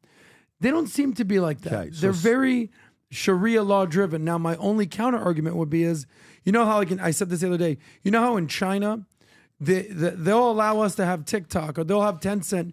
We can use all their companies. They can export all their products here, but we can't have any of our social media apps in China. Facebook isn't in China. Instagram isn't in China. YouTube's not in China. Okay, so it works. It's not a two-way street. Same thing's going on in the Middle East and Islamic countries. You can set up shop here in America. You can set up shop in any country you want, but you're not letting churches and synagogues and prayer houses that are not Islamic come to your country, are they? I think the number is dwindling. So I'm all for people of all shapes, sizes, colors, creeds, religions coming to America if you love America. If not, peace out. I sent. There's two videos. We could play one of them. One is about the Dearborn, Michigan guy, where there's a Muslim guy saying that this, and I quote, "This American empire must fall. People are willing to fight and put their lives in line to bring these Western empires down." That's the first one. And this is New York. This is New York, and this is the attitude. This is in Times Square.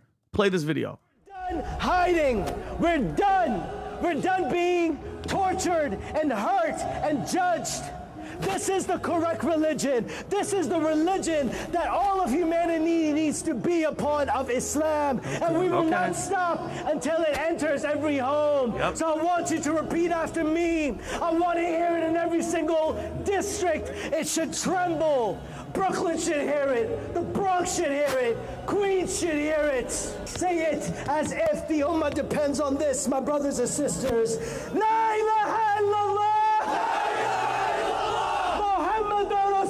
Okay, so that's that's what was the other one with Dearborn? Oh, the other one's a Dearborn guy, Brandon. Like that as well, Brandon. Yep. You said that one. In Slack? I texted it to you, but I can pull it up in Slack.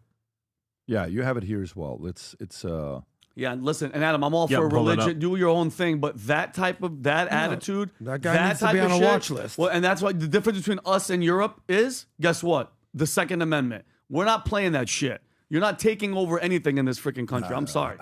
I don't like that shit at all. You're calling for like a problem. And guess what? This is the wrong place to have that attitude. This is it right here. Texas? Yeah. And Florida, they're buying. More of the message for the people of Gaza is going to be more of the message that should be sent to the people here, in that they have achieved victory we haven't done anywhere near enough. And the people here, I promise you, we do feel ashamed. We do feel like we're not doing enough. We do feel like change needs to come, because change must come. And in the form that it must come is that this empire, the American empire that's been hurting our people since the beginning, the imperial Western powers that have been hurting our people since the beginning, they must fall. They must fall. Inshallah, they will fall. And my message to the people of Gaza and the oppressed peoples across the world is that there are people here, both young and old, who are going to be willing to fight and are willing to put their lives and everything they can on the line to bring these empires down, because they must come down. He's in America saying America must fall. You are a threat, bro. That right there, that attitude, and like you said it, don't be here then. Go somewhere else and pick up a gun and try to fight us. If that's the attitude, by the way, this isn't just a little hiccup, okay? That is happening a lot. And if you're buying up churches in Texas, in Florida too, bro, and the attitude is that, I have a huge problem with that. Foreign and domestic. Thank you. No doubt. Damn right. This is taking our kindness for weakness. You know, you go and try to have freedom assembly or criticize the government in any Islamic country like that, heads are going to roll. You know, what's the story? I don't know if we have time to get to it, but the rapper in Iran, who was sentenced to death for criticizing the government. What's that story, Pat? I didn't even hear it. You have that story? Yep. So there's a rapper in Iran. Sentenced to death. What page is after that being on, accused of blasphemy by Iranian court, if you want to read it. Page number 9. Yeah, page number 9. Here you go. Rapper sentenced to death after being accused of blasphemy by Iranian court. The Iranian court sentenced pop artist Amir Hossein Maghsoodlou, Pat, if you want to help me with that last name. You're fine. Good job. Known as Tatalou, to death for blasphemy after the Supreme Court overturned his previous 5-year jail term. With local outlet El Ahmad reporting that the case was reopened. At this time, the defendant was sentenced to death for insulting the prophet.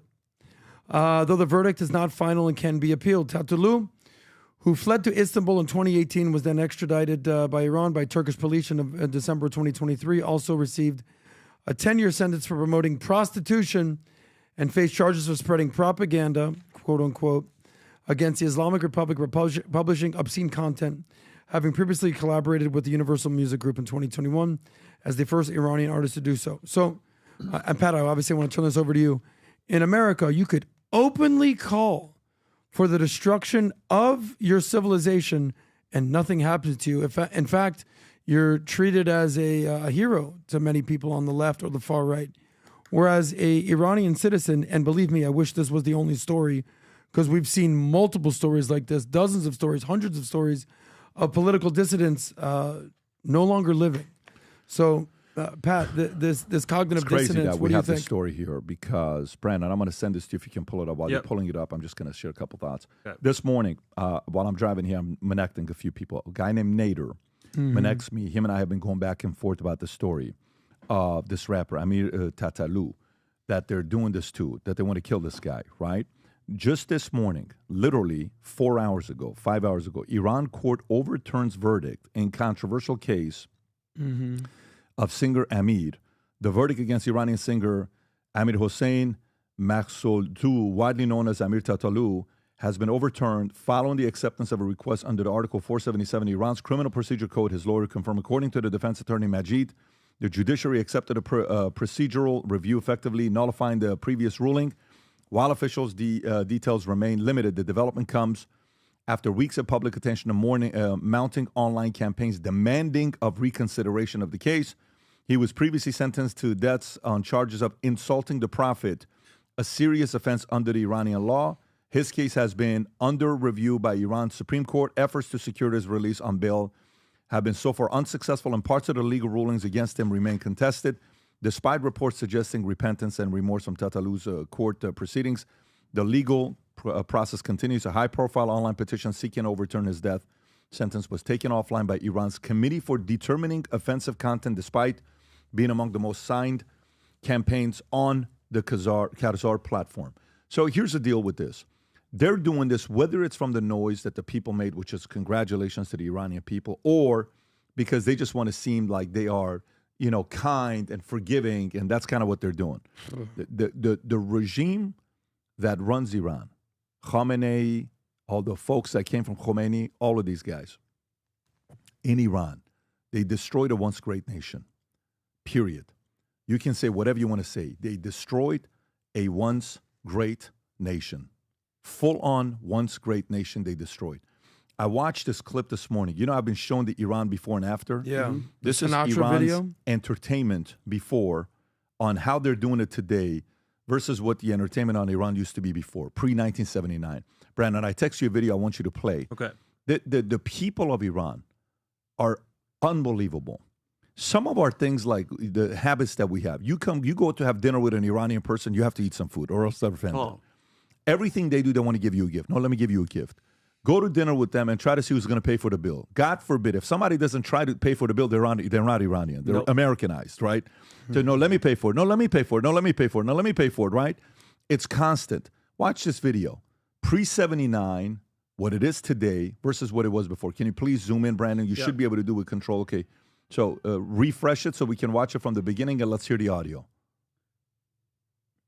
Oh, we can't hear. We have to. This is today. This is before.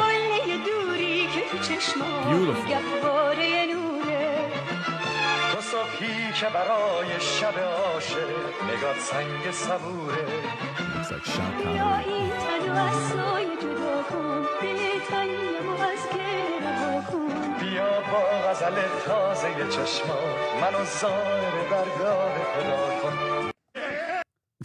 I want to hear that.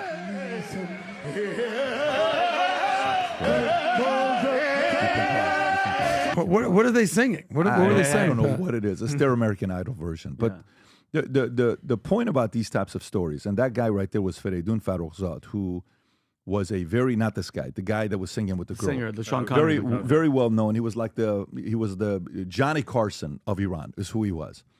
They eventually, after the revolution, they found him at a German hotel. They cut him in pieces and they put his dangling in his mouth. That's the guy with the mustache? That guy right there, they killed him. The Sean Connery looking guy? If you go read his story, the story of what they did to him is absolutely an atrocity. That's the new regime. That's what's capable of happening in Iran. And this is why, you know, for them to get what they want, they need one leader, man. They need one person to get behind that's willing to fight the fight. And they got every year, you know, what month is it? Is it February, February, March, April, May? You got officially 44 months left. That's what you got left.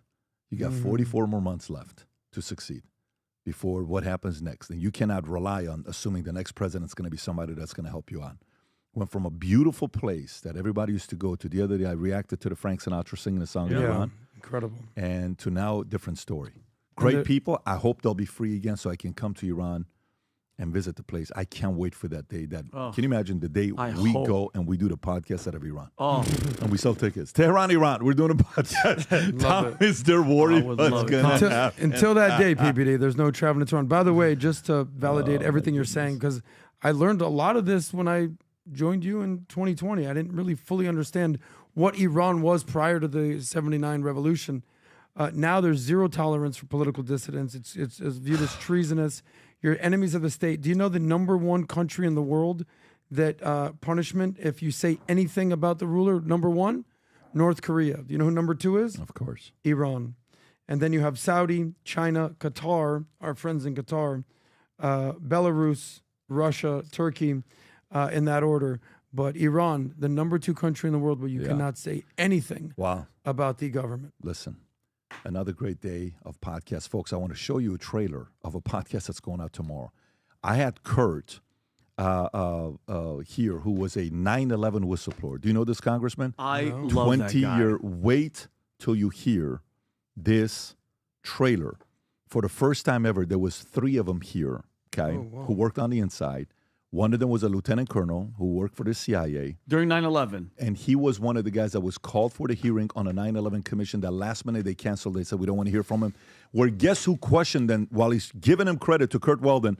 He's saying, I thought I was under the impression that we're going to be talking to the 5 folks. I don't know what happened. Why were we not able to ask him questions?